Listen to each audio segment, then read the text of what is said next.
நுழைக்குளம் இணைய கலந்துரையாடல் 16வது நிகழ்வுக்கு வந்துள்ள அனைவரையும் வருக வருக என்று நுழைப்புலம் சார்பாக வரவேற்கிறோம். இன்னைக்கு ஒரு ஒரு சிறப்பான ஒரு நூல் குறித்து பேச இருக்காங்க. ஒரு கவிதை நூல் நிர்பயா. இந்த கவிதை நூலை எழுதியவர் தோழர் எஸ்தர் ராணி அவர்கள். இந்த நூலை பற்றி பேச இருப்பவர் தோழர் பிரியா வெங்கடேஷன். நிர்பயா அப்படின்ற பேரை கேட்கும் போதே 2012ஆம் ஆண்டு டிசம்பர் மாதம் டெல்லியில் நடந்த சம்பவம் நம்ம எல்லாருடைய மனசிலும் கண்டிப்பா நிழலாடும். நிர்பயா அப்படின்னா பயமற்றவர் அப்படிங்கிற ஒரு பொருள். கண்டிப்பா இந்த கவிதை தொகுப்பு பயம் இல்லாம அடிச்சு தூக்கி தட்டி இருக்கும்னு நினைக்கிறது இருக்கக்கூடிய கவிதையில் சில கவிதைகளை முகநூல்ல வாசிச்ச ரொம்ப தைரியமாவே பயமற்றவராக எழுதியிருக்காங்க.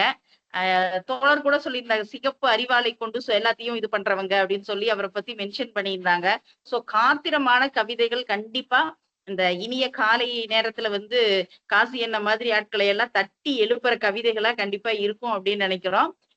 இந்த நூலை பற்றி வந்து பேசுறதுக்கு முன்னாடி அந்த சம்பவம் நடந்ததுக்கு வந்து உண்மை நம்ம யோசிச்சு பார்க்கணும். 2012 நடந்தது.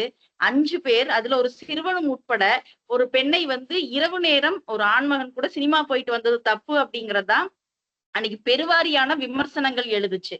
அதனாலதான் தவறு நடந்தது. இன்னைக்கு எங்க தவறு நடந்தாலும் இரவு நேரத்துல பெண் வெளியே வர்றா, அதனாலதான் அவ வன்கொடுமைக்கு ஆளாகிறா, அவளுடைய உடை காரணம் இப்படின்னு வந்து ஒவ்வொன்றும் பெண்ணை மட்டுமே குற்றம் சாட்டுறாங்களே ஒழிய அந்த ஆணோட வக்கர மனப்பான்மையை சொல்பவர்கள் ரொம்ப கம்மிதான். கண்டிப்பா இந்த நூல்ல இருக்கும். அந்த நூலை குறித்து ஒரு ஆண் பேசுறது அப்படிங்கிறது மிக சிறப்பான விஷயம். பேசப்போற பிரியா வெங்கடேஷன் பத்தி ஏற்கனவே நம்ம நுழைப்புலம் நிகழ்வுல அறிமுகமானவர் தான். இவரோட ஞகர மிட்டாய் நம்ம அந்த தொகுப்பை பத்தி ரத்தியா பவளமல்லி தோழர் பேசினாங்க. இவர் வந்து தன்னுடைய மனைவியோட பெயர்ல புனைப்பெயர்ல கவிதைகள் எழுதிட்டு இருக்காரு. சிறந்த நூல் வாசிப்பாளர், விமர்சன கட்டுரைகள், திரைப்பட விமர்சனம் சொல்லிட்டு நிறைய எழுதிக்கிட்டே இருக்காரு. இவருடைய வாசிப்பு அனுபவம் ஒரு புத்தகமாக வந்திருக்கு. இந்த ஞகர மிட்டாயில பாத்தீங்க அப்படின்னா ஒரு 2 கவிதை இன்னும் எனக்கு மனசுக்குள்ள அன்னைக்கு சொன்னது ஞாபகம் இருக்கு. பெண்ணோட வழியை பத்தி இன்றிலிருந்து எந்த 3 நாளும் அந்த 3 நாட்களாகலாம். இது ஒரு ஏஜ் அட்டன் பண்ற பொண்ணோட இடத்துல இருந்து நான் அதை யோசிக்கிறேன். அதுக்கு முன்னாடி வரைக்கும் பயங்கர சந்தோஷமா எல்லா நாளும் சந்தோஷமான நாளா. அதுக்கப்புறம் வந்து ஒரு பயம் இருந்துகிட்டே இருக்கு. அந்த 3 நாள் எப்ப வரும்? அப்ப எப்ப வரும்? ஆரம்ப கட்டத்துல கரெக்டா தெரியாதனால அந்த பயம் இருந்துகிட்டே இருக்கும். இன்றிலிருந்து எந்த 3 நாளும் அந்த 3 நாளாகலாம். அப்படின்னு ரொம்ப அழகா மூய ஹைக்கூல வந்து பெண்ணோட வழிய அழகா சொல்லியிருந்தாரு. இன்னொரு கவிதை இதை கோர்வையா எனக்கு சொல்ல வரல. ஆனா ரொம்ப அழகா ஒரு மருத்துவ கடையில இதுல வேலை பார்க்கிற பெண்மணி தன்னுடைய நாப்கின ஒரு செய்தித்தாள்ல சுத்திட்டு அது கருப்பு கவர்ல போட்டு தன்னோட ஹேண்ட்பேக்ல உள்ள தனி அறையில ஒளிச்சு வச்சிருக்கு. கடைக்கு போறா. ஆனா அவ முதல் எதிர்கொள்ற அந்த கஸ்டமரே வந்து கேட்கிற கேள்வி என்னென்ன சுவைகளில் ஆணுரைகள் இருக்கு அப்படின்னு. தன்னுடைய அத்தியாவசிய தேவை கூட மறைச்சு ஒரு பெண்மணி கொண்டு போறா. அந்த பெண்மணி கிட்ட வந்து முதல் வாடிக்கையாளன் கேட்கக்கூடிய கேள்வி. அப்ப அந்த பெண்ணுடைய மனோநிலை எப்படி இருந்திருக்கும்? அவ எப்படி அதை எதிர்கொண்டிருப்பா? இத ஒரு ஆணோட பார்வையில இருந்து எழுதுனது ரொம்ப சிறப்பா இருந்தது. ஏன்னா இது மாதிரியான ஆண்கள் தான் இன்னைக்கு சமுதாயத்துல தேவைப்படுறாங்க. ஏன்னா அந்த காலத்துல பெண்கள் வெளியே வரல, இன்னைக்கு வெளியே வந்துட்டாங்க. அப்ப கூட சரிபாதியாக இருக்கக்கூடிய ஆண்கள். இங்க ஆணை விலக்கி வச்சு பேசும் பெண்ணியம் கிடையாது. எஸ்ஆர் ராணி தோழர் அழகா குறிப்பிட்டிருக்காங்க. பெண்ணியம் என்பது ஆணை சாடுவதும் ஆணை விலக்கி வைப்பதும் கிடையாது. தன்னோட சக உயிரை மதி அப்படின்னு சொல்லி கொடுக்கறதுதான் வந்து அதுதான் என்னுடைய கவிதைகள்ல சொல்றேன் அப்படின்னு. அதத்தான் தோழர் பிரியா வெங்கடேஷனும் தன்னுடைய கவிதைகள்ல சொல்லியிருக்காரு. சோ மிக பொருத்தமான ஒரு கவிதை நூலை மிக பொருத்தமான ஒரு நபர் பேசுறார். இவர் பத்தி இன்னொரு சிறப்பா அன்னைக்கே சொன்னாங்க. ஒரு எழுத்தாளருக்கு பாத்தீங்கன்னா மிக முக்கியமா அந்த மொழியில ஒரு புலமை இருக்கணும். ஒரு பிழை இல்லாம எழுத தெரியணும். எழுதி கொடுத்ததுக்கு அப்புறம் பதிப்பகத்தார் உட்கார்ந்து நொங்கு நொங்கு நொங்கு நொங்குன்னு அதுக்கு பதிப்பு திருத்தம் பார்த்துட்டு இருக்கிறதுங்கிறது பெரிய கொடுமை. இவர் அன்னைக்கு எல்லாரும் சிலாகிச்சு இதை குறிப்பிட்டிருந்தாங்க. பிழையின்றி எழுதக்கூடியவர் அப்படின்னு சொல்லிட்டு. சோ இன்னைக்கு நிர்பயா நூலை நமக்கு வழங்குறதுக்காக தோழர் பிரியா வெங்கடேஷன் அவர்களை அன்புடன் அழைக்கிறோம். மற்ற தோழர்கள் நீங்க வீடியோ வந்து ஆஃப் பண்ணிக்கோங்க. பேசுறவர் மட்டும் ஆன் பண்ணிக்கட்டும். வணக்கம் தோழர்களே. இத்தனை காலையில் கூடியிருக்கும் இலக்கிய அன்பர்களுக்கும் எங்களது நண்பர்களுக்கும் நிகழ்ச்சியை தொகுத்து வழங்கி கொண்டிருக்கும் தோழர் பூங்கொடிக்கும் இனிய காலை வணக்கம். நான் வியந்து ரசிக்கும் இலக்கிய ஆளுமைகளுள் ஒருவர் எஸ்தர் ராணி. இவருடைய நூல் குறித்து பேச தகுதி வாய்ந்த பல இலக்கிய ஆளுமைகள் இருந்த போதிலும் அவரது எழுத்துக்களை மிக உயரத்தில் வைத்து பார்த்தே பழக்கப்பட்ட எனக்கு இந்த வாய்ப்பு அளித்ததற்காக கவிஞர், எழுத்தாளர் தோழர் எஸ்தர் ராணிக்கும், நுழைபுலம் நிகழ்ச்சி ஏற்பாட்டாளர் பதிப்பாசிரியர் தோழர் நல்லுயிரா லிங்கம் அவர்களுக்கும் நெஞ்சம் நிறைந்த நன்றியை தெரிவித்துக் கொள்கிறேன். எஸ்ஆர் ராணியின் எழுத்துக்கள் எப்போதுமே நற்கலக்கத்தை விளைவிக்கக்கூடியவை. நாமெல்லாம் எழுதுகோளால் எழுதிட்டு இருக்கும்போது இவர் மட்டும் இந்த அறிவால் சுற்றி கொண்டே எழுதுகிற ஒரு தீவிர கம்யூனிச செயற்பாட்டாளர்.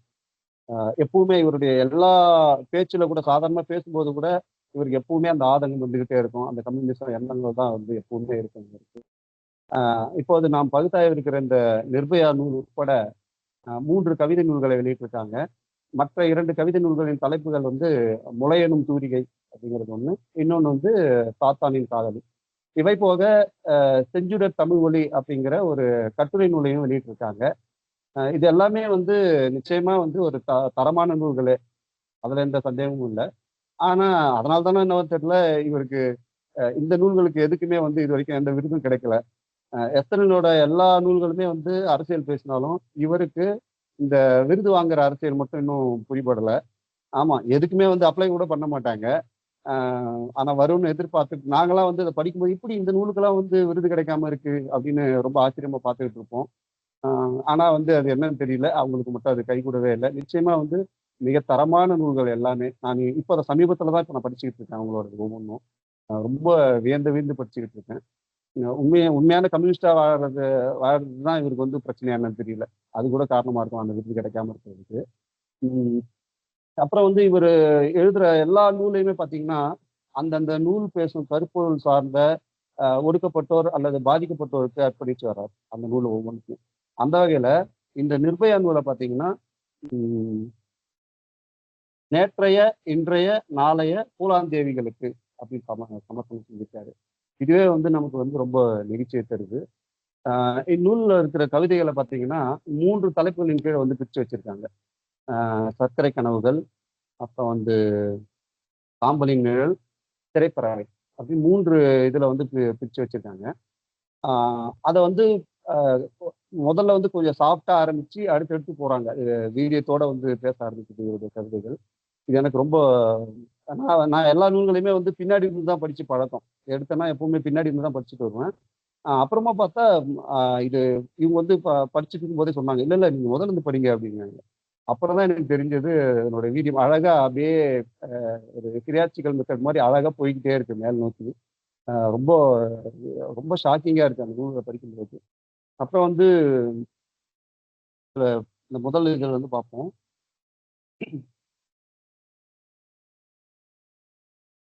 ஃபர்ஸ்ட் கவிதை சதுர்த்தி பிள்ளையார். அதான் இந்த இந்த முதல் பகுதியில் அந்த சர்க்கரை கனவுகள்ல பார்த்தீங்கன்னா எல்லாமே வந்து சாஃப்டா தான் இருக்கு. சர்க்கரை கனவுகள் சாப்டர்ல அதுல வந்து எனக்கு முதல்ல வந்து ஈர்த்த கவிதை வந்து சதுர்த்தி பிள்ளையார். எங்கள் வீட்டு பிள்ளையார் என் அம்மையின் சுண்டல் தின்று வளர்ந்தவர், பெருமுத்து பிள்ளையார் என் சேக்காளி, தேங்காய் உடைத்து தோப்பு கர்ணம் போட்டால் போதும் சர்வமும் ஜெயம், அரச மரத்தடி கோயில் தெப்பக்குள பிள்ளையாரின் வலது காதை கண்ணீரால் கரைத்திருக்கிறேன், தேசம் முழுமையும் தோன்றி விண்தொடும் சதுர்த்தி பிள்ளையாரை நெருங்க முடியவில்லை, இவரென்றால் எனக்கு அதீத பயம். இந்த அரசியல்ல தான் இது தொடங்குது. நம்ம நிச்சயமாகவே வந்து நம்ம ஊர்ல இருக்கிற எல்லா பிள்ளையார்களையும் வந்து நம்ம சந்தோஷமா ஒரு தோழனை போலதான் நம்ம பார்த்து பழகப்பட்டிருக்கோம். ஆனா எப்ப இந்த இந்த கும்பல்கள் வந்ததோ அதுக்கப்புறம் தான் வந்து இது மாதிரியான அரசியல் வந்து உள்ள நுழைய ஆரம்பிச்சது. இது நமக்கே தெரியாம நம்ம என்ன ஏதுன்னு தெரியாமலே நம்ம இந்த அரசியலை வந்து உள்வாங்கிக்கிட்டு உள்ள நம்ம விழுந்துட்டு தவிச்சுக்கிட்டு இருக்கோம். அதை வந்து இவங்க அழகா சொல்லியிருக்காங்க. நிஜமாலுமே இந்த இந்த காலத்துக்கு இந்த அரசியல் சூழ்நிலைக்கு இது போன்ற ஒரு விழிப்புணர்வு கவிதைகள் நிச்சயமா தேவைதான். அடுத்து அந்த சல்பேட்டாங்கிற ஒரு கவிதை. அக்குடிமகனுக்கும் இக்குடிமகனுக்கும் வித்தியாசங்கள் 6 எனக்கு தெரியும். அக்குடிகாரன் சல்பேட்டாவால் நடைபாதையில் சுருண்டு கிடப்பான். இக்குடிமகனின் மகிழ்ந்து உலா நடைபாதையில் சாம்பையின் உபயம். அக்குடிமகனுக்கும் இக்குடிமகனுக்கும் மீதி 5 வித்தியாசங்கள். சாரி, எனக்கு தெரியாது. அக்குடிமகனுக்கும் இக்குடிமகனுக்கும் ஒற்றுமை ஒன்றுண்டு. அக்குடிமகனும் இக்குடிமகனும் புவியின் எக்குடிமகனும் குடிமகன் தாம் என்று ஒத்துக்கொள்வதில்லை. அப்படி இது எல்லாமே வந்து சரியலிஸ்ட கவிதைகள் அப்படிங்கிறதால உள்ளுக்குள்ள அவங்களுக்கு அந்த நேரத்துல என்ன தோணுதோ அதை அப்படியே எழுதியிருக்காங்க. இது படிக்கும்போது எனக்கு வந்து ரொம்ப ஆச்சரியமா இருக்கு. நான் உட்கார்ந்து திருத்தி எழுதின கவிதை மாதிரி தான் இருக்கு எல்லாமே. ஆனா இவங்க வந்து சரியலிசத்துல உள்ள தோன்றதை அப்படியே அசால்ட்டா எழுதிக்கிட்டு வராங்க. இது நான் வந்து இவங்க கிட்ட அந்த திறமையை கண்டு நான் ரொம்ப பிரமிச்சிருக்கேன். உண்மையிலேயே வந்து நான்லாம் வந்து இவங்களை அந்தாண்டு பார்த்திருக்கேன் பல முறை. அப்புறம் வந்து இந்த அதை எழுதும்போது கூட அதே மாதிரி அந்த மிஸ்டேக்ஸ்லாம் வரும் இல்லைங்களா, அவங்களுக்கு என்ன தோணுதோ அதை தான் எழுதுறாங்க. ஒரு கவிதையில எழுதியிருக்காங்க, அந்த குட்டி பசங்களை பத்தி எழுதும்போது அரும்புன்ற கவிதையில புளிப்பு மாவால் சுடப்படும் தோசைகள் இட்லி பொடிகளுக்கு தோதாவதில்லை. 1ஆம் வகுப்பு பையன் ஒரு கையால் சுஞ்சை அழுத்தி கொண்டு மற்றொரு கையால் ஒரு விரல் தூக்கினால் சிரிப்பால் நனைகிறது வகுப்பு. பல்வலி என்று எந்த சீப்பும் அழுததில்லை. அரும்பா முட்டினுள் நுழைந்து குதித்த புழுக்கள் ஒருபோதும் திருந்துவதில்லை. துப்பாக்கி ரவைகளில் எவனோ ஒருவனின் பெயர் இருக்கிறது. அவன் யார் என்பதில் எவனுக்கும் கவலை இல்லை. இப்படி ஒவ்வொருத்தரும் தானா திருந்தினா மட்டும்தான் அந்த அந்த பயம் அப்படிங்கிறது அவனுக்குள்ள வந்தா மட்டும்தான் அந்த இந்த சிறுமி சிறார் பாலியல் குற்றங்களோ அல்லது வேறு சில இந்த மாதிரியான செக்ஷுவல் ஹராஸ்மெண்ட்ஸோ வந்து குறையணும்னா அவனா உணர்ந்த திருந்தினா மட்டும்தான் முடியும். என்னை பொறுத்த வரைக்கும் அந்த பெண் குழந்தை இருந்தவங்க வந்து எனக்கு நான் வந்து என் தனிப்பட்ட வாழ்க்கையில நான் பார்த்துருக்கேன், என்னுடைய நண்பர்கள் உட்பட. சின்ன வயசுலாம் வந்து நிறைய அந்த மாதிரியான ஜாலியா கேலி கிண்டலுமா பெண்களிடம் அந்த மாதிரி எல்லாம் பழகிட்டு இருந்த ஆட்கள் கூட தனக்கு ஒரு பெண் குழந்தை பெரிய பெரிய பெரியவளான பெண் குழந்தை வந்த பிறகு அந்த மாற்றத்தை வந்து அவங்க வந்திருக்காங்க. அது எனக்கு நான் பகிரங்கமா பார்த்துருக்கேன். நானும் எனக்கே கூட சில நண்பர்களோட நான்லாம் வந்து ஜாலியாக அரட்டை அடிப்போம் இல்லைங்களா, அதெல்லாம் வந்து என்னுடைய மகள் ஒரு பெரிய மனுஷி, ஒரு அழகான பெண், அவ அந்த மாதிரியான ஒரு கவர்ச்சி உடையை போட்டு தன்னுடைய மகள் இருக்கும் பொழுது அப்படியெல்லாம் பார்க்கும்போது பார்த்தீங்கன்னா நமக்கு அந்த எண்ணமே எதுவுமே வர்றதில்லை. தவறான எண்ணமே எல்லாரிடமே வந்து ஒரு அன்பு அன்பு பாராட்டக்கூடிய ஒரு மனநிலைக்கு வந்து நம்ம வந்துடுறோம். அது என்னன்னா முதல்ல நம்ம நல்லவனா நடிக்க ஆரம்பிச்சோம்னா ஆட்டோமேட்டிக்கா வந்து முழுசாவே நம்ம மாறிடுறோம். அதுக்கான அந்த பாதையை வந்து இது மாதிரியான அவங்களே வந்து உணர்ந்தாதான் அது செய்ய முடியுது. அடுத்து ஜென் கவிதை ஒண்ணு எழுதியிருக்காங்க, ஜென்னு சொல்லிட்டு. எனக்கு தெரிந்த ஜென் கோட்டு வாயால் காப்பி குடிப்பார். மயில்களுடன் எனக்கு தெரிந்த ஜென் யூடியூப் அரசியல் வித்தகர். எனக்கு தெரிந்த ஜென் வாட்சுக்கு வரி ஏற்பார். எனக்கு தெரிந்த ஜென் இந்திய ரூபாயை தீவாக்குவார். எனக்கு தெரிந்த ஜென் வெங்காயம் துண்ண மாட்டார். எனக்கு தெரிந்த ஜென் மாடுகளுக்கு ஆம்புலன்ஸ் விடுவார். எனக்கு தெரிந்த ஜென் பெண்களின் துளை வழி புகுந்து அவள்களை உயிர்ப்பார். எனக்கு தெரிந்த ஜென் கேள்வி கேட்டால் பட்டமளிப்பார். Anti Indian. எனக்கு தெரிந்த ஜென் ஒரு நிமிடம் எனக்கு எந்த ஜென்னையும் தெரியாது. இப்படியாக முடியுது அந்த கவிதை. இதுல பாருங்க அந்த அந்த துண்ணை அதெல்லாம் வந்து நான் ரசிச்சேன், ரொம்ப ரசிச்சேன். அந்த நம்ம வெங்காயம் தின்ன நம்ம எழுதும்போதெல்லாம் வந்து வெங்காயம் தின்ன அப்படித்தானே எழுதுவோம் சாதாரண கவிதையில எழுதும்போது. இவங்களுக்கு வந்து அந்த அந்த சரீரத்திலேயே எழுதிட்டு இருக்கிறதால அது என்ன தோணுதோ அதை அப்படியே எழுதுறாங்க. இவங்களுக்குள்ள இருக்கிற அந்த சிறு குழந்தை, அந்த அந்த என்ன சொல்றது, ஒரு சமூக செயற்பாட்டாளர், அது எல்லாமே வந்து இவங்களுடைய கவிதைகள் எல்லாத்துலயும் வெளிப்பட்டுக்கிட்டு வருது. எனக்கு அது ரொம்ப எல்லா கவிதைகளுமே பிடிச்சிருக்கு. நிறைய கவிதைகள் நான் மடிச்சு வச்சிருக்கேன். பதற்றத்துல எனக்கே அது சொல்றதுக்கு ஒரு மாதிரி இருக்கு. அடுத்து பார்வையில்லா எறும்புகள்னு ஒன்று போட்டிருக்காங்க. பார்வையில்லா எறும்புகள் படுநேர்த்தியா நேர்கோட்டில் கோணல் மாணல் வேலி குறுக்கு கம்பிகள் நைந்தபடியே கயலான் கடையிலேயே, இது அப்படி தொடங்குற அந்த கவிதையில கடைசியா வந்து எழுதியிருக்காங்க, பார்வையற்று செருப்புகள் அணியாவிடினும் செத்த என் பிண்டத்தின் எச்ச மாமிச துணுக்குகளை தலையில் சுமந்தபடியே சரசரவென்று கம்பிகள் மீது விரைந்தோடும் இவ்வெறும்புகளை என் கனவுகள் காவு வாங்கவில்லை. இப்படி எழுதி முடிக்கிறாங்க அதை. அவங்களுடைய அந்த அவங்களுடைய நினைவு கனவு பேசும்போது எல்லாத்துலேயுமே வந்து இவங்களுடைய இந்த பெண்ணியம் சார்ந்த சமூகம் சார்ந்த இவருடைய சிந்தனைகள் வந்து தொடர்ந்து எல்லா கவிதைகளிலுமே வந்து வெளிப்பட்டு இருக்கு. உண்மையிலேயே வந்து ஆர்ட்ஸ் ஆஃப் எஸ்தராணியோட எனக்கு. அடுத்து இன்னொரு கவிதை.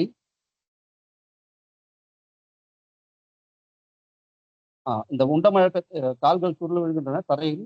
உண்ட மழக்கத்தில் ஆழ் உறக்கத்தில் இருக்கும் கரடிகளுக்கு செத்த எறும்புகளின் எண்ணிக்கை தெரியாது அப்படின்னு முடிக்கிறார் ஒரு கவிதை. அந்த எண்ணிக்கைங்கிற ஒரு கவிதையில அந்த அந்த அந்த அந்த மனப்பான்மை இருக்கிறவங்க எப்படி வந்து அந்த ஏழைகளுடைய அந்த இது மாதிரியான பாதிக்கப்பட்ட ஒடுக்கப்பட்ட மக்களுடைய அந்த மரணங்களை வந்து அசால்ட்டா வந்து போற போக்குல லெஃப்ட் ஹேண்ட்ல டீல் பண்ணிட்டு போறாங்க அப்படிங்கிறத இந்த கவிதை வந்து குறிச்சிருக்கும்.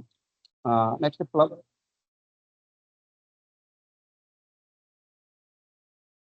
வண்ணங்கள், இது பிளவான பிரதிகள் சொல்லிட்டு, வண்ணங்களில் உண்மைகள் புதைந்துள்ளன மென்சிரிப்பு முதல் கடுங்கசப்பு முடிய. எவ்வளவு அழகான வார்த்தைகள் பாருங்க. வண்ணங்களில் உண்மைகள் புதைந்துள்ளன மென்சிரிப்பு முதல் கடுங்கசப்பு முடிய. வண்ணங்கள் வியாபித்திருக்கின்றன. குழப்பத் தாமரை பிரிவினை குலத்தின் அடி ஆழமுறை வேர்பாவி வளர அருட்தாவரங்கள் பிளந்து பிரிகின்றன. கோணி ஊசியால் சிவப்பு நூல் எடுத்து தைப்பவனின் அருகில் வர அருட்தாவர பிரதிகள் விரும்புவதில்லை. எவ்வளவு அற்புதமான வரிகள் பாருங்க. கோணி ஊசியால் சிவப்பு நூல் எடுத்து தைப்பவனின் அருகில் வர அருட்தாவர பிரதிகள் விரும்புவதில்லை. நிஜமாலுமே வந்து அந்த கம்யூனிஸ்ட சிந்தனை இருக்கிற இப்போ அந்த அந்த பழைய கம்யூனிஸ்ட ஆட்கள்லாம் வந்து கொஞ்சம் ஒடுங்கிட்டாங்க, வேற வழி இல்லை. ஒடுக்கப்பட்டுட்டாங்க. அவங்க எல்லாரையுமே வந்து வேற என்னென்ன வழியெல்லாம் வந்து லாக் பண்ண முடியுமோ அப்படி லாக் பண்ணி நிஜமாலுமே வந்து அவங்களுக்கு அடிபணிய வச்சுட்டாங்க. அப்படி இருந்தும் மிச்சம் மீதி துள்ளி திரிதோ எஸ்தர் ராணி மாதிரி உண்மையிலேயே வந்து நேர்கொண்ட பார்வை கொண்ட ஒரு சிலர வந்து அவங்களால என்ன கொண்டும் மடக்க முடியல. அது பார்க்கும்போது அவங்க விலகி தான் போறாங்களே தவிர ஒண்ணும் பண்ண முடியல அவங்கள எடுக்கிறதுக்கு. நிஜமாலுமே அந்த கம்யூனிஸ்ட் சிந்தனைகள் வந்து எல்லாரோடும் இருக்கணும். என்ன பொறுத்தவரைக்கும் என்னன்னா, கம்யூனிஸ்ட் இப்போ தற்காலத்துல கம்யூனிஸ்ட் வந்து கீழ இருந்து மேல போறது இல்லையா? அத வந்து நான் வந்து மேல இருந்து கீழ வரணும் அப்படிங்கிறது தான் என்னுடைய எண்ணம். ஏன்னா அடிமட்ட ஆட்களுக்கான அந்த தேவைகள அடிப்படை தேவைகளை தேடியே வந்து அதுக்காக ஏங்கியே வந்து நம்ம போராடிக்கிட்டு இருக்கோம்.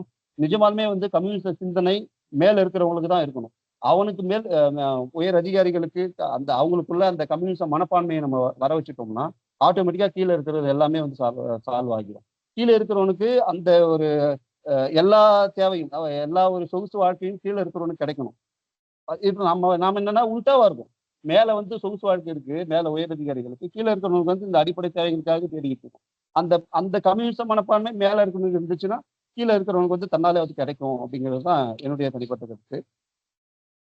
அடுத்து தனியல் அப்படிங்கிற ஒரு கவிதை. தனியல் பாருங்க இந்த வார்த்தையே வந்து அழகா இவங்க உருவாக்கியிருக்காங்க. இதே மாரி இன்னொரு வார்த்தையும் அ எஸ்தர் ராணி உருவாக்குனது. நான் புனரிணை. புனரிணைங்கிற ஒரு வார்த்தைய வந்து இவங்க தான் எவ்வளோ அழகான வார்த்தைகள் பாருங்க. இந்த மாரி தமிழுக்கு செய்ற இதெல்லாம் தேவைகள் உண்மையிலேயே. தனியல் நம்ம இதுவரைக்கும் தனியாள் அப்படிலாம் தான் நம்ம படிச்சிருக்கோம். தனியல் அப்படிங்கிறத நான் பார்த்தோனே நான் ரொம்ப ரசிச்சேன். அடுத்து அந்த வார்த்தை புனரிணைங்கிற வார்த்தை அதிலேயும் ஒரு கவிதை வருது. முக்கியமான கவிதை அது. அது பின்னாடி வருது அது. தனியல் அப்படிங்கிற வார்த்தை வந்து எனக்கு ரொம்ப பிடிச்சிருந்தது. எப்போதும் தனிமையில் இல்லை நான். வள்ளுவன் தினமும் வந்து போவார். அழத் தோன்றினால் இருக்கவே இருக்கிறது. மாயா ஆங்கிலுவின் மடி. உடன் வந்து விடும்படி ஓயாமல் கூப்பிடுகிறாள் சில்வியா பிளாத். பல் துலக்குகையில் பாரதிக்கும் சேர்த்தே பல் விலக்கி விடுவேன். போர் அடித்தால் அவளின் நினைவுகளை அகன்ற பாத்திரத்தில் நிரப்பி முகத்தை மூழ்கடிக்கிறேன். சுவருக்கு ஒரு பல்லி எச்சிலற்ற முத்தங்கள் தருகிறது. அப்பா! என்ன ஒரு வார்த்தை பாருங்க. சுவருக்கு ஒரு பல்லி எச்சிலற்ற முத்தங்கள் தருகிறது. யார் சொன்னது? நான் தனிமையின் தனியல் என 6 சிலந்திகளில் 3ஆம் இலக்கமிட்ட சிலந்தி பூப்படங்கி இருக்கிறது. இவங்களுடைய வாழ்க்கையே வந்து அந்த சிலந்திகள், சுவரு அந்த மாதிரியான ஒரு இடத்துல இருக்கிறத வந்து அழகா வீடுகளா சொல்லியிருக்காங்க. ரொம்ப நல்லா ரசிச்ச கவிதை. அப்புறம் வந்து அனந்தராகம்னு ஒரு கவிதை. பியானோ கட்டைகளை பசிக்கு தின்ற பின்பும் புளியேப்பம் இசைக்க முடியவில்லை. நாராசம் கையில் வைத்து உழுக்கும் சில்லறை காசுகளுக்குள் ஒளிந்து விளையாடுகிறது இசை. பசிக்கிறது. ஒரு முழு நீள புல்லாங்குழலை அப்படியே விழுங்கப் போகிறேன். இரைப்பையும் சிறுகுடலும் சேரும் இடத்தில் புல்லாங்குழலின் 4ஆம் துளை சிக்கிக் கொள்ளும். பசி புல்லாங்குழலை நிரப்ப இன்றிரவு உங்களுக்கு கேட்கும் 4ஆம் துளையிலிருந்து ஆனந்தராகம். இதெல்லாம் அந்த அந்த குறியீடுகளால் நிறைஞ்ச இந்த கவிதைகள் வந்து எனக்கு வந்து அந்த புல்லாங்குழல் இதெல்லாம் வந்து வேற லெவல்ல எனக்கு உள்ள உட்கார்ந்துச்சு. ஆனா, இதெல்லாம் வந்து அவங்க சரீலிசத்துல எழுதுறதால, நம்ம படிக்கிறவங்களுக்கும் வந்து அந்த சரீலிச மனப்பான்மையோட படிக்கிறது ரொம்ப வந்து என்ன சொல்றது? அவங்க அவங்க எப்படி வந்து அந்த ஆழ்மனத்திலருந்து எழுதுறாங்களோ, அதே மாரி படிக்கிற நமக்கும் வந்து அந்த ஆழ்மனத்திலருந்து சில விஷயங்கள் வந்து வருது. இப்ப எனக்கு தோன்ற விஷயங்கள் வேற. இதே வேற ஒரு ஆள் படிக்கும்போது அவங்களுக்குள்ள இருக்கிற அந்த ஆழ்மனத்திலருந்து வெளிப்படுகிற அந்த விஷயங்கள் வந்து வேற மாதிரியாவும் இருக்கலாம் நிச்சயமா. எனக்கு இந்த கவிதை வந்து ரொம்ப புடிச்சிருந்தது. அடுத்து சாவின் உப்புன்னு ஒரு கவிதை. ஆமையின் நிழல் ஆமையை விட வேகமாய் நகர்கிறது. ஆ ஆமையின் நிழல் ஆமையை விட வேகமாய் நகர்கிறது. சாவின் உப்பு வாழ்வின் புளிப்பினை காட்டிலும் துவர்க்கிறது. உச்சி வெயில் நடைபாதை குழந்தைக்கு உயர்த்தவில்லை. மெல்லிய கீறலில் புல்லாங்குழல் மரணிக்கிறது. அடுத்த மாதம் செலவிற்கு பணம் இல்லை. தண்ணீர் காசாகாது. இது இப்படியான சில கவிதைகள். அடுத்து கவிதை தெரியாத உன்னை கவிதையே தெரியாத உன்னை என்னை புணர அனுமதித்தது என் குற்றமே என் பெருங்குற்றமே அப்படின்னு ஒரு கவிதை நீளமா வரும். நான் படிச்சுட்டே போறேன்னா நிறைய கவிதைகள் வந்து நான் கோட் பண்ணி வச்சிருக்கேன். ரணம் குடித்துன்னு ஒரு கவிதை. பழைய கனவு ஒன்று இருந்தது. கவனிக்கப்படாததால் சீழ்பிடித்து நாளுக்கு நாள் நாற்றம் கூட அழைத்துச் சென்றேன் மருத்துவரிடம். கத்தி வைக்க வேண்டும், கட்டு போட வேண்டும். ஒரு நாள் விட்டு ஒரு ட்ரெஸ் ஒரு நாள் ட்ரெஸ்ஸிங். 4 நாள் ஆன்டிபயாட்டிக். அவ்வளவு காசு இல்லை. விட்டா செத்துடும்யா. வரும் வழியில் சேமியா ஐஸும் தேங்காய் பண்ணும் வாங்கி தந்தேன். கட்டண கழிவறை வாயிலில் நிறுத்திவிட்டு ஒண்ணுக்கு போவதா ஏமாற்றி ஓடி வந்து விட்டேன். ஐஸ் உருகுவதற்குள் செத்திருக்குமோ? சாகட்டும். ரணம் கொடிது. எவ்வளவு பாருங்க. இது அந்த என்ன சொல்றது? அந்த இந்த கொலை அது என்ன பேர் சொல்றீங்க? ம். அந்த வலி தாங்காம இருக்கிறவங்களுக்கு அந்த இறந்து போனா போட்டோம் அப்படிங்கிற விட்டுட்டு போறோம்ல. அந்த அந்த ரணத்தின் வலிய வந்து குறைக்கிறதுக்காக நாம செய்ற இந்த இந்த கொலை கூட வந்து தேவையானது அப்படிங்கிற மாரி நான் புரிஞ்சுக்கிட்டேன் இந்த கவிதைய.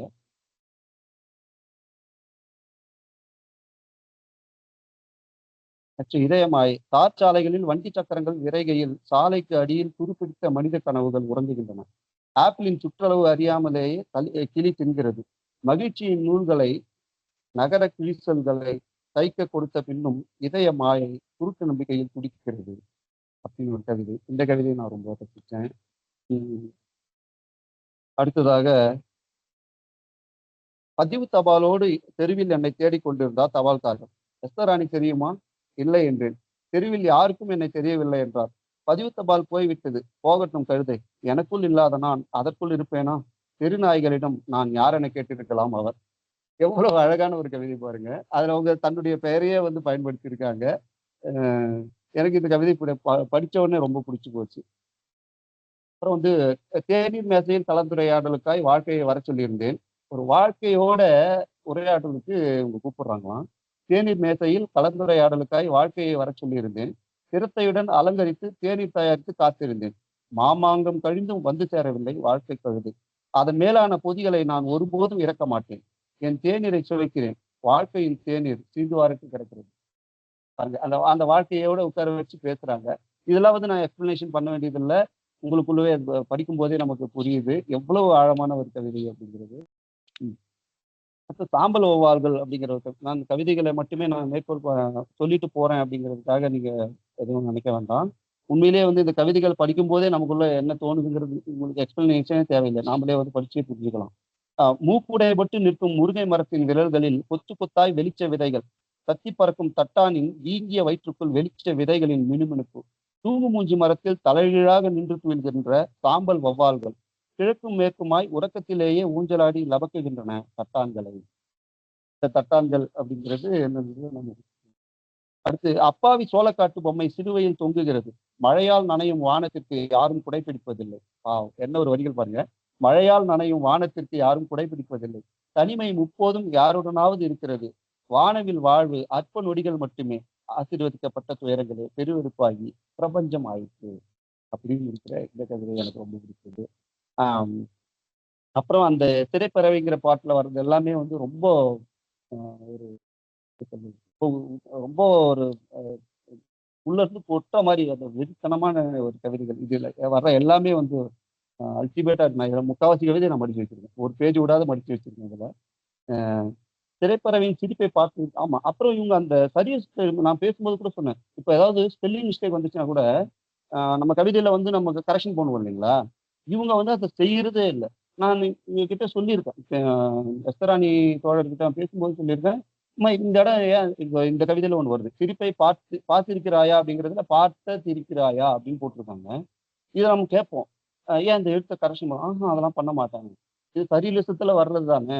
அது அது என்ன தோணுதோ எனக்குள்ள இருந்து வர்றதை நான் அப்படியே விட்டுடுறேன். இது எனக்கு ரொம்ப ஆச்சரியமா இருந்தது. என்னதான் சரிலிசம் எழுதுறவங்களா இருந்தாலும் ஒரு சில எழுத்துக்களை வந்து நிச்சயமா கரெக்ஷன் பண்ணி தான் வந்து ஏன்னா வெளியில் உலகத்துக்கு வந்து தெரிய போறது இல்லை நான் என்ன பண்றேன்னு சொல்லிட்டு அதை வந்து ஒழுங்குபடுத்தி அழகுபடுத்தி வெளியில கொடுக்கலாம் இல்லையா. அந்த அந்த தவறு அந்த விஷயத்த வந்து இவங்க எப்பவுமே செய்யறது இல்லை. அவ்வளவு நேர்மையான ஆள் எஸ்தராணி. எனக்கு ரொம்ப ஆச்சரியமா இருந்தது இந்த கவிதைகள்லாம் படிக்கும்போது. அப்படியே ஒரு தப்பு வருதுன்னா அந்த தப்போட இருக்கட்டும். எனக்கு அது அது வந்து என்னுடைய ஆழ் மனசுல இருந்து தானே வந்துச்சு. அந்த இடம் நான் ஏன் அந்த தாவை போட்டேன்னு எனக்கே தெரியாது. அப்படி இருக்கும்போது அது இருக்கட்டும் விடுங்க அப்படிம்பாங்க.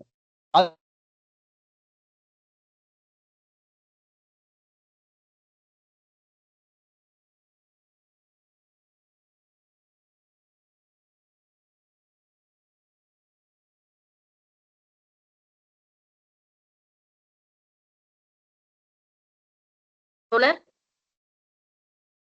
வெங்கடேஷன் தோழர் இணைப்பு கட் ஆயிருக்குன்னு நினைக்கிறேன். இல்ல அவரு ஆரம்பத்துல இருந்து அவருக்கு திரைப்பறவை ஆனா வந்துட்டாரு.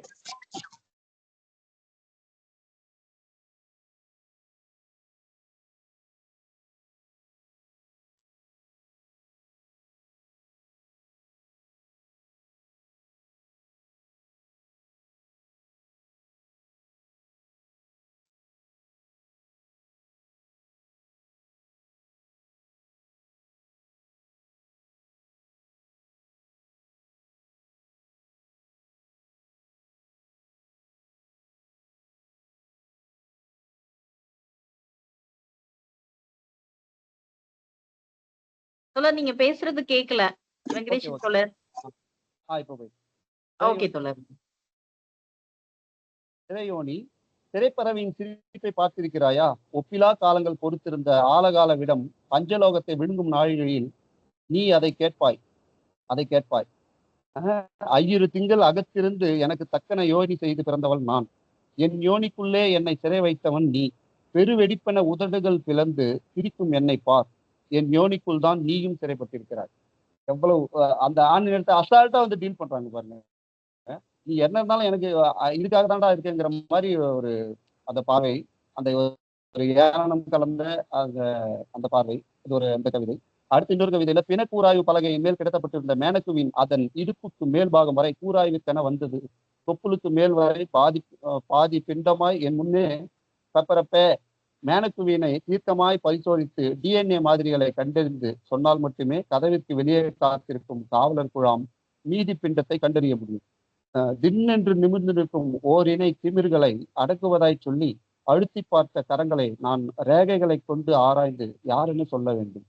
மேனக்குவினின் தொண்டை வரை நிறைத்து வைத்திருந்த நிரப்பப்பட்டிருந்த கீழ்பிடித்த வெண்ணிற திரவ மாதிரிகளை சோதனை குழாயில் மாற்றி வைத்து சோதிக்க வேண்டும். பாருங்க, அந்த அந்த வார்த்தை, அந்த சீழ்பிடித்த வெண்ணிற திரவங்களைங்கிற போது அந்த அந்த சீழ்பிடித்துங்கிறது எல்லாத்தையும் அந்த கத்தர்களையும் வந்து இதை விட ஒரு கேவலப்படுத்தி அதை சொல்ல முடியுமா? அந்த இது பிரமாதமான வார்த்தை பிரயோகங்கள்.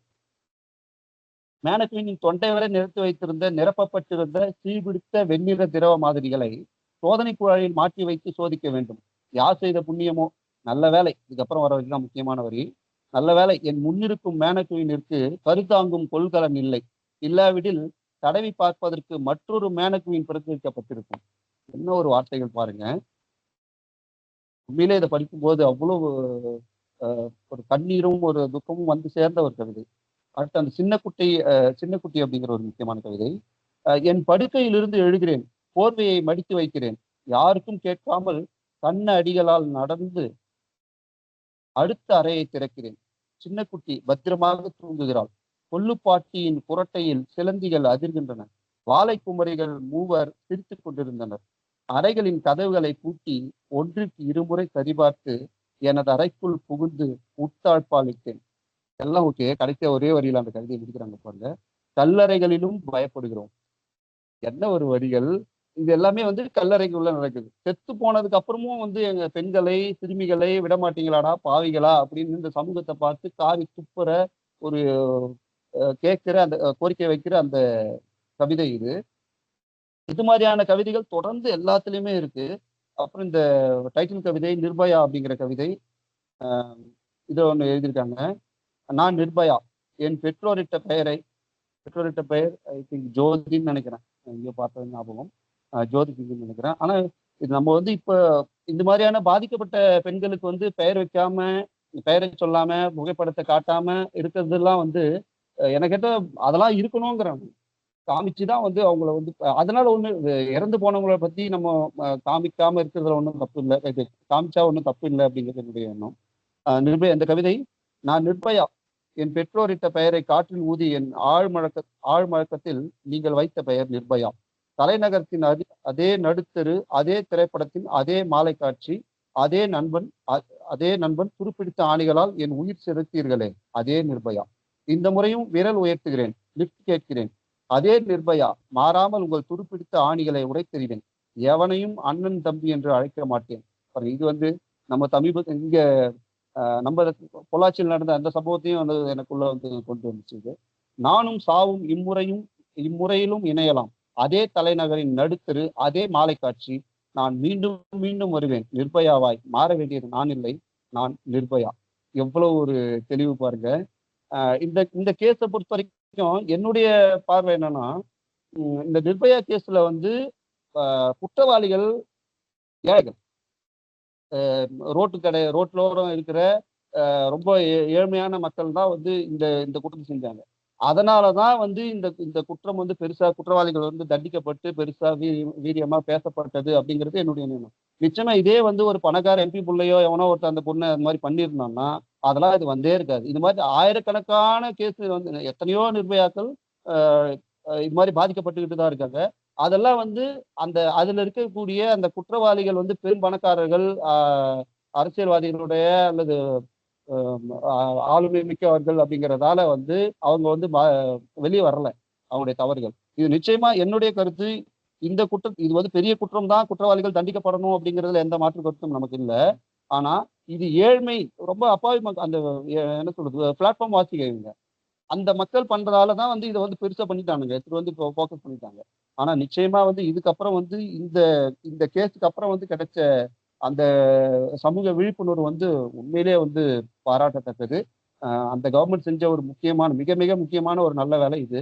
அதுக்கப்புறமும் கூட 2012 இது நடந்ததுக்கு அப்புறம் 2013 இருந்து அந்த ஃபண்டும் வந்து கலெக்ட் பண்ணி அதில் பாதிக்கப்பட்டவங்களுக்கு கொடுத்துட்டு இருக்காங்களா இன்னும் தெரியல. இப்போ அந்த ஃபண்டு கலெக்ட் பண்ணது மட்டும் ஞாபகம் இருக்கு நமக்கு. உண்மையிலேயே வந்து இந்த கவிதை வந்து எனக்கு ரொம்ப ஷாக்கிங்கை தந்த ஒரு விஷயம். எவனையும் அண்ணன் அண்ணன் தம்பி என்று அழைக்க மாட்டேன் அப்படிங்கிற அந்த வார்த்தை வந்து நம்முடைய அந்த பொள்ளாச்சி குற்றவாளிகளையும் உள்ள கொண்டு வந்த மாதிரி. அடுத்து, மணல மருத்துவரிடம் ஓடினேன், அவளுக்கும் ஒரு ஜோடி முலைகள், யோனி பார்வைக்கு கிட்டவில்லை, ஆலுசினேஷன் டெலிவிஷன் இல்யூஷன், என்ன எழவு இதென்றேன், ஒரு சன்னும் இல்லை, நீ பிறந்த எழவென்றாள். ஆம், அவளுக்கும் என்னை போல் ஒரு அழகு யோனி இருந்தது. இதற்கு சிகிச்சை இல்லை என்றால் வீடு திரும்பினேன். ஓவென்ற கூச்சல் சுமந்து வெறுங்கையாளாய், யாராவது என் ஓலத்தை கொல்லுங்கள், அதன் கழுத்தெடுத்து முண்டமாக்குங்கள், நான் கால் விரித்து படுத்துக் கொள்கிறேன், உங்களுக்கு வசதியா இருக்கும், என்னை வன்புணர.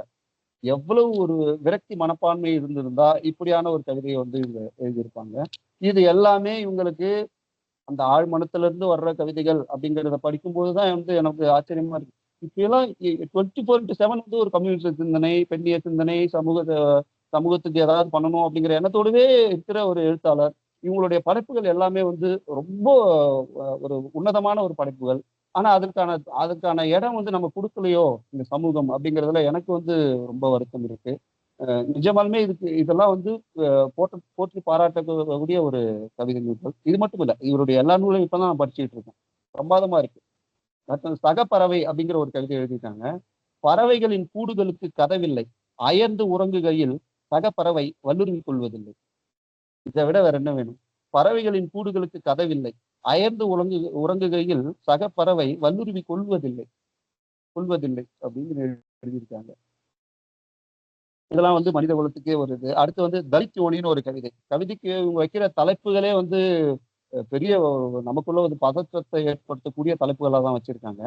நீங்கள் காணொலியை பார்க்கும் நேரத்தில் நான் ஓடிக்கொண்டே இருந்தேன். என்னை துரத்துபவர்கள் மேலாடை கேட்டார்கள், உள்ளாடையையும் சேர்த்தளித்தேன். என் மலக்குடல் தொண்டையை அழுத்த ஓடினேன். என் முலைகளை கைகளில் சுமந்து ஓடினேன். என் பிள்ளைக்கு வேண்டி கொத்து கொத்தாய் விரல்களும் குறிகளும் துளைத்தன. யோனி வேர்த்தது. சுடுகாடு வரை துரத்தினார்கள். ஓவென்று கதறினேன். ஓடி வந்து காரி துப்பினால் ஒருத்தி. லவுடி கவ்வால், வாங்கடா முன்னாலே. சரசரவென்று ஆடை கலைந்தாள். ஒற்றை கால் உயர்த்தினாள். சாம்பலின் ராணி அந்த தலித் யோனி ஏந்திர துப்பாக்கியாய் நீண்டிருந்தது. வானதிர சுட்டால், முளைகளை கிள்ளினாள், வீசி எறிந்தாள், வெடித்து சிதறினார்கள். எத்தனை பேர் என்றால், நேரில் புளுத்தியவன்கள் சிலர், காணொலியில் புளுத்தியவன்களின் எண்ணிக்கை தெரியாதென்றேன். குற்றப்பத்திரிகையில் காவி மையினால் எழுதினார்கள், தலித் யோனி, முஸ்லிம் யோனி, பழங்குடியின யோனி, புத்தம் புதிய கிறிஸ்தவ யோனி. நீதிமன்றத்தில் மன்றாடினோம், வன்முறை தவறென்றார்கள், வன்புணர்வு சரியா என்றோம். சட்டம் எழுந்தது, ஆண்குறி அவிழ்ந்து விழுந்தது. வைதிவே, காணொலி எப்படி இருந்தது? இந்த செருப்படி இருக்கு பார்த்தீங்களா, கடைசியில கொடுத்த அந்த செருப்படி, அதுதான் தேவையானது. அப்படியே தபால தூக்கி போடுது நமக்கு. இது சமீபத்துல இந்த ஒரு சீரியல் நடிகை கூட இது மாதிரியான ஒரு விஷயம் வந்தப்போ தொடர்ந்து இது பத்தின டாக்குவே இருந்தது. எல்லாரும் காணொலி பாத்தீங்களாங்கிற மாதிரி. அந்த அந்த காணொலியை உண்மையிலே நானும் தான் பார்த்தேன். ரொம்ப ஷாக்கிங்கா இருக்கு. அது வந்து அந்த பெண்ணின் மீது ஒரு மிக என்ன சொல்றது, அந்த பெண்ணெல்லாம் நம்ம எப்படிதான் 18 வருஷம் வளர்ந்துச்சுன்னே தெரியல. 3 வயசு குழந்தைக்கு இருக்கிற அறிவு கூட அந்த பொண்ணுக்கு இல்லை. ஒரு சின்ன குழந்தை, ஒரு வயசு குழந்தை சாக்லேட், இந்த மாதிரி சாக்லேட்டு இது செய் அப்படின்னா செய்யும் இல்லையா, அந்த மாதிரி பண்ணுது அந்த பொண்ணு. அதெல்லாம் வந்து இந்த பொண்ணோட அந்த விஷயத்த வந்து இதோட கம்பேர் பண்ணவே முடியாது. ஆனா இந்த கவிதை, இந்த தலித் யோனி கவிதை பிரமாதமான ஒரு கவிதை. எனக்கு வந்து ரொம்ப பிடிச்சிருந்தது. அடுத்து இந்த புனரிணை அப்படிங்கிறது. இந்த புனரிணைங்கிற வார்த்தை இவங்கதான் ஃபர்ஸ்ட் கிரியேட் பண்ணியிருக்காங்க. எனக்கு வந்து ரொம்ப பிடிச்சிருந்தது. அவங்க கிட்ட கூட நான் சொல்லியிருந்தேன், நான் கூட இந்த வார்த்தையை வந்து நான் யூஸ் பண்ணிப்பேன் அப்படின்னு சொல்லியிருந்தேன். அவ்வளவு இந்த மாதிரியான கிரியேட்டிவிட்டி நிறைய இருக்கக்கூடிய ஒரு கவிஞர், எழுத்தாளர், என்னுடைய அன்பு தோழர் எஸ்தர் ராணி அவர்கள். நிறைய வந்து இவங்க நூல் வந்து வெளியில வரணும், பாராட்டப்படணும் அப்படிங்கிற ஏக்கம், ஆசை எல்லாம் எனக்கு இருக்கு. ஆனா அது ஏனோ தெரியல, இந்த அரசியல் தான் வந்து புரிய மாட்டேங்குது. இப்படியான ஒரு சிறந்த நூல்கள் எல்லாம் வந்து யாருமே வந்து பேசுறதுக்கோ, அது எழுதுறதுக்கோ, வெளியில கொண்டு வர்றதுக்கோ, விருதுகள் கொடுத்து கௌரவிக்கிறதுக்கோ யாரும் இல்லையே அப்படிங்கிற போது கொஞ்சம் மனசு கஷ்டமா இருக்கு. இந்த புனரிணை அப்படிங்கிற கவிதை பாருங்க. இது ரொம்ப இதை வந்து நம்ம அமிர்தம் சூர்யா அண்ணன் கூட வந்து எங்கேயோ ஒரு இடம் கோட் பண்ணியிருந்தார். பேஸ்புக்ல பார்த்தேன்னு நினைக்கிறேன். ஆமா, அவருடைய புத்தகத்துல கூட அந்த இசைகளை பத்தின ஒரு புத்தகம் எழுதியிருந்தாரு சூர்யா அண்ணன். அதுல வருதுன்னு நினைக்கிறேன். இந்த கவிதையை வந்து கோட் பண்ணியிருந்தார். ஆணின் கொட்டைகளும் கண்ண கோலங்களும் அந்த ஆண் உறுப்பு அந்த ஏரியாவை கண்களோட வந்து அதை கம்பேர் பண்ணி எழுதுற அந்த பார்வை வந்து ரொம்ப வித்தியாசமா இருந்தது. எனக்கு ரொம்ப பிடிச்சிருந்தது. ஆணின் கொட்டைகளும் கண் கோலங்களும் சம அளவு வளர்ந்த முதிர்ந்த ஆணின் கொட்டைகள். உணரும் முன் அவர்களின் கொட்டைகளில் கண்களையும் கண்களில் கொட்டைகளையும் பார்த்திருக்கிறேன். பூ பின் இந்த நம்ம புணர்ந்த பின் எழுதுறதுக்கு பதிலாக ஷார்ட்கட்டா பூ பின் அப்படின்னு எழுதுறாங்க. இதெல்லாம் வந்து எவ்வளவு எழுத்துக்களை வந்து சுருக்க முடியுமோ அவ்வளவு சுருக்கி ஒரு தரமான ஒரு கவிதையை கொடுக்கறதுல இவங்க நான் இதெல்லாம் வந்து வியந்து ரசிச்சேன். புணர்ந்த பின் தளர்ந்த கண் உலர்ந்த கொட்டை. இந்த சல்லாப வேளையில் உங்களுக்கு ஒரு துக்க செய்தி. உங்கள் தந்தையின் தந்தையின் உங்கள் தந்தையின் தந்தையின் தந்தையின் தந்தையின் தந்தையின் தந்தையே என் புனரினை இன்று துக்கம் அதில்லை. அடி வயிற்றில் கோலமிட்டு அவர் நெலிகையில் கோவணத்திற்கு விடுதலை. அரைநானிலிருந்து செத்திருந்தது குண்டு பார்த்தான், செத்து விட்டான் உங்கள் மூதேவன். அழுகிறீர்களா? ஆர்ஐபி. அவன் கொட்டைகளின் மேல் இமைகளை போர்த்தினேன், மூடிக்கொண்டன. கண்களின் கொட்டைகள் மூட மறுக்கின்றன. உங்கள் கண்களில் தெரிகிறது மூதேவனின் கொட்டைகள். கீழே ஓடும் மூக்கு விரைக்கிறது. மூதேவனின் மானியாய் நாக்கில் தொங்கும் விரல்களில் யுக யுகமாய் சொட்டுகிறது ஜொல்லு செத்தழிந்தாலும் அப்படின்னு முடிச்சிருக்காங்க. இது மாதிரி எல்லாம் எழுதுறதுக்கு எனக்கு தெரிஞ்சு வேற யாருமே முடியாது. எஸ்தர் ராணியால மட்டும்தான் வந்து இது போன்ற எழுத்துக்களை வந்து போல்டா எழுத முடியும். மற்றவங்க எல்லாம் வந்து அந்த தயங்குற விஷயங்களை துணிஞ்சு பேசுற ஒரு எழுத்தாளர். எனக்கு வந்து இவங்களுடைய எழுத்துக்களை வந்து நான் வெளியில கொண்டு வரணும், நிறைய பேர் வந்து இதை என்ன சொல்றது, தூக்கி பிடிக்கணும் அப்படிங்கிற ஆதங்கம் வந்து எனக்கு இன்னமும் இருந்துகிட்டு இருக்கு. அப்படியாக அடுத்து அந்த வியப்பில்லை எனக்கு அப்படிங்கிற ஒரு கவிதை. பால்குடி மரவாப்பிள்ளையின் மார்க்கசக்கினால் இப்போதெல்லாம் வியப்பதில்லை நான். பிழைத்தொழில் பசி நோய் சர்வ துளைகளையும் நிமித்தி நுழைந்த சதைக்கோள் வியப்பில்லை எனக்கு. குருவின் முன் கூப்பிய விரல்களில் வழிந்தோடும் வெண்மினிங்கல்களில் வியப்பில்லை எனக்கு. இலக்கிய தீட்சைக்காய் குனிய வைத்து குரல் நெறித்து பிட்டங்களை பிரித்து செருகிய ஆண்குறியை நீங்கள் பார்த்து புதிது போல் வியக்கையில் காலிடறிய கல்லாய் உதறி கடக்கையில் வியக்கிறேன் உங்களை பார்த்து. இதய வழியில் வியக்கிறேன். இப்படியான இந்த வழிகளையும் இந்த போல்ட்னஸும் வந்து வேற யாருக்கு வரும்னு சொல்ல முடியல. அப்புறம் ஜென்னின்னு ஒரு கதை எழுதியிருக்காங்க. மார்க்சும் ஏங்கல்ஸும் ஒரே படுக்கையில் ஜென்னியை புணர்ந்தார்கள். பிரபல எழுத்தாளர் சொல்லி சிரித்தான். பாருங்க எவ்வளவு அழகா எழுதியிருக்காங்க பாருங்க. மார்க்சும் ஏங்கல்ஸும் ஒரே படுக்கையில் ஜென்னியை புணர்ந்தார்கள். பிரபல எழுத்தாளர் சொல்லி சிரித்தார். அப்புறம் என்ன அவனுக்கு என்ன ஒரு ஆறு அப்படின்னு சொல்லிட்டு சிரித்தான் அப்படின்னு போடுறாங்க.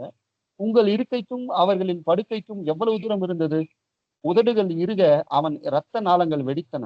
அக்கணம் அவன் எண்ணில் ஜென்னியை பார்த்திருக்க கூடும். இது எல்லாருமே பண்ற இந்த விஷயம் தானே. இந்த எழுத்தை பார்க்கும்போது சடனா வந்து நம்ம என்ன பண்ணுவோம்னா அந்த எழுத்தாளரையும் வந்து அதோட கம்பேர் பண்ணி பார்ப்போம் இல்லையா?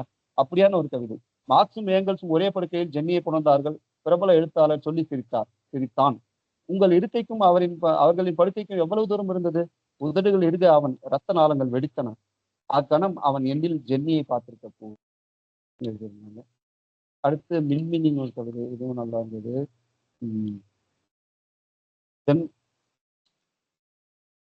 சுக்குநூறாக உடைக்கப்பட்ட மனதிற்காய் கண்கள் அழுது அழுது எடை குறைகின்றன. எஃகாய் கணக்கும் இமைகளை கழற்ற முடியவில்லை. அடி வயிற்றில் அதிர்வுகள் ஏறி இறங்கி பறையடிக்கின்றன. மார்பு குழியை அரளியின் கசப்பு அடைக்கிறது. உடல் ஊடுருவிய உடலால் உள்ளத்தின் கதவை பார்க்க கூட முடியாது. துணிகளை பீத்தெறிந்தவனால் நம்பிக்கையை கிள்ளக்கூட முடியாது. என்னை சுமக்க மின்மினிகளை வர சொல்லி இருக்கிறேன். அடுத்து இறுதியாக கடைசி கவிதை மரண பரியந்தமும் அப்படின்னு சொல்லிட்டு ஒரு கவிதை எழுதியிருக்காங்க. என்னால் ஒருபோதும் காதல் கவிதை எழுத முடியாது. இது நிஜமாலுமே வந்து அவங்களுடைய சுய விவர குறிப்பு மாதிரி தான் இருக்கு. ஒரு எஸ்தர் ராணியே பேசுற மாதிரி நான் இதை உணர்ந்துக்கிட்டேன். என்னால் ஒருபோதும் காதல் கவிதை எழுத முடியாது. காதலில் விழுந்ததில்லை. இதயத்தின் இருண்மை காதலின் வெளுப்பை கண்ணுற்றதில்லை.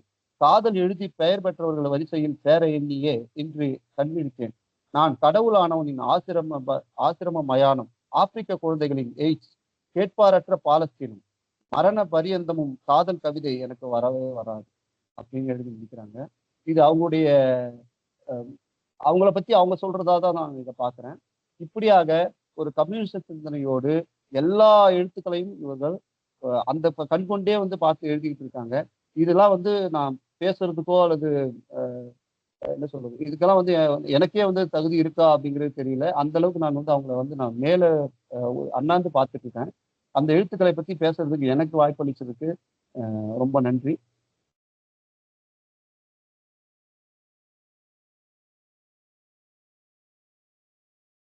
ரொம்ப அருமை தோழர். ரொம்ப அற்புதமா நீங்க கடைசியா சொன்னீங்க, எனக்கு அதுக்கு தகுதி இருக்கா அப்படின்னு கேட்டீங்க. தகுதி இருக்கிறதுனாலதான் அந்த நூல் உங்களை தேர்வு செய்ய இருக்கிறது செஞ்சிருக்கு இந்த நூலை பற்றி பேசுன்னு. நீங்க ஒவ்வொரு கவிதையும் சொல்லும் பொழுது பயங்கர வியப்பாவும் இருந்தது, ஆச்சரியமா இருந்தது. ஏன்னா பொதுவெளியில பெண்கள்னா இப்படித்தான் எழுதணும், இப்படித்தான் அப்படிங்கிற ஒரு இது இருக்கு.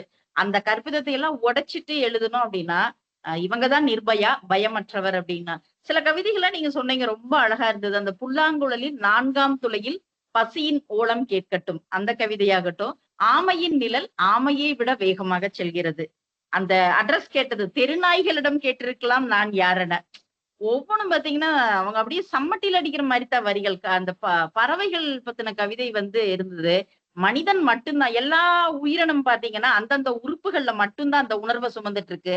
மனிதன் மட்டும்தான் சதா மனத்திலும் மூளையிலும் காம உணர்வை சுமந்துகிட்டே இருக்கிறதுனாலதான் அவனுக்கு எந்த நிலையிலும் பெண்ணை பார்க்கும்போது அவள் ஒரு போக பொருளாக மட்டும்தான் தெரிகிறது. அதைத்தான் அழகா அயர்ந்துறங்கும் பறவையிடம் எந்த பறவையும் வன்புணர்வு செய்வதில்லை அப்படின்னு ரொம்ப அழகா சொல்லியிருக்காங்க. அதே மாதிரி யோனியை பத்தி எழுதின கவிதை இது எல்லாமே நீங்க சிலர் பேச தயங்குவாங்க. நீங்க வெளிப்படையா பேசுனீங்க இல்லையா, அதனாலதான் உங்களுக்கு மிக சரியான தகுதி இருக்கு. ஏன்னா உங்க கவிதைகள்லயும் பெண்ணுடைய வழிகளை மிக இயல்பா கடத்தி இருக்கீங்க. ரொம்ப அற்புதமா பேசுனீங்க. எஸ்தர் ராணி தோழர் இப்ப ஏற்புரை வழங்க இருக்காரு. அவங்க ஒரு பிசியோதெரபிஸ்ட், ஒரு கிளினிக் வச்சு நடத்திட்டு இருக்காங்க. சர்ரியலிசம் அப்படின்னு சொல்லக்கூடிய மிக யதார்த்த அந்த கருப்பொருள வடிவத்தை இவங்க கவிதைகள்ல கையாள்பவர். கம்யூனிஸ்ட்னு சொல்லிட்டீங்க, அப்ப கண்டிப்பா முற்போக்கு சிந்தனைகள் தான் இவங்களோட. கம்யூனிஸ்ட் அப்படின்னா இங்க பயப்படுறாங்க. கம்யூனிஸ்ட்னா ஒண்ணுமே இல்லைங்க. யார் ஒருத்தனுக்கு பிரச்சனையோ அதை தட்டி கேட்கிறவன் கம்யூனிஸ்ட், அவ்வளவுதான். அப்போ படைப்பு வழியா தட்டி கேட்கிற நம்ம எல்லாருமே கம்யூனிஸ்ட் தான். இங்க ஒரு கட்சியா பாக்குறாங்க. ஆனா கம்யூனிசம் அப்படிங்கிறது ஒரு சிந்தனை அப்படின்னு தான் பாக்குறேன். அந்த சிந்தனை இவங்களுடைய கவிதைகள்ல விரவி கிடக்குது எல்லா இடத்துலயும். தலைப்பே எல்லா சூப்பரா இருக்கு பாருங்க. முளையெனும் தூரிகை, சாத்தானின் காதலி. அதே மாதிரி தமிழொலியை பத்தி செஞ்சுடர் தமிழொலி அப்படிங்கிற கட்டுரை தொகுப்பும் வெளியிட்டு இருக்காங்க. இவங்கள பத்தி நீங்க சொன்னீங்க, இவங்களுக்கு காதல் கவிதை வராது அப்படின்னு. அது அழகா ஒரு பதிவுல போட்டிருந்தாங்க, ஏன் பெண்கள் எழுத வருகிறார்கள் அப்படின்னு. அந்த பதிவை படிச்சேன். பொதுவா பாத்தீங்கன்னா எல்லாரும் தனக்கு ஒரு பாராட்டும் அங்கீகாரமும் கிடைக்கணும் அப்படின்னு தான் எதிர்பார்க்கிறோம். பெண்களும் அப்படித்தான் எழுத ஆரம்பிக்கிறாங்க.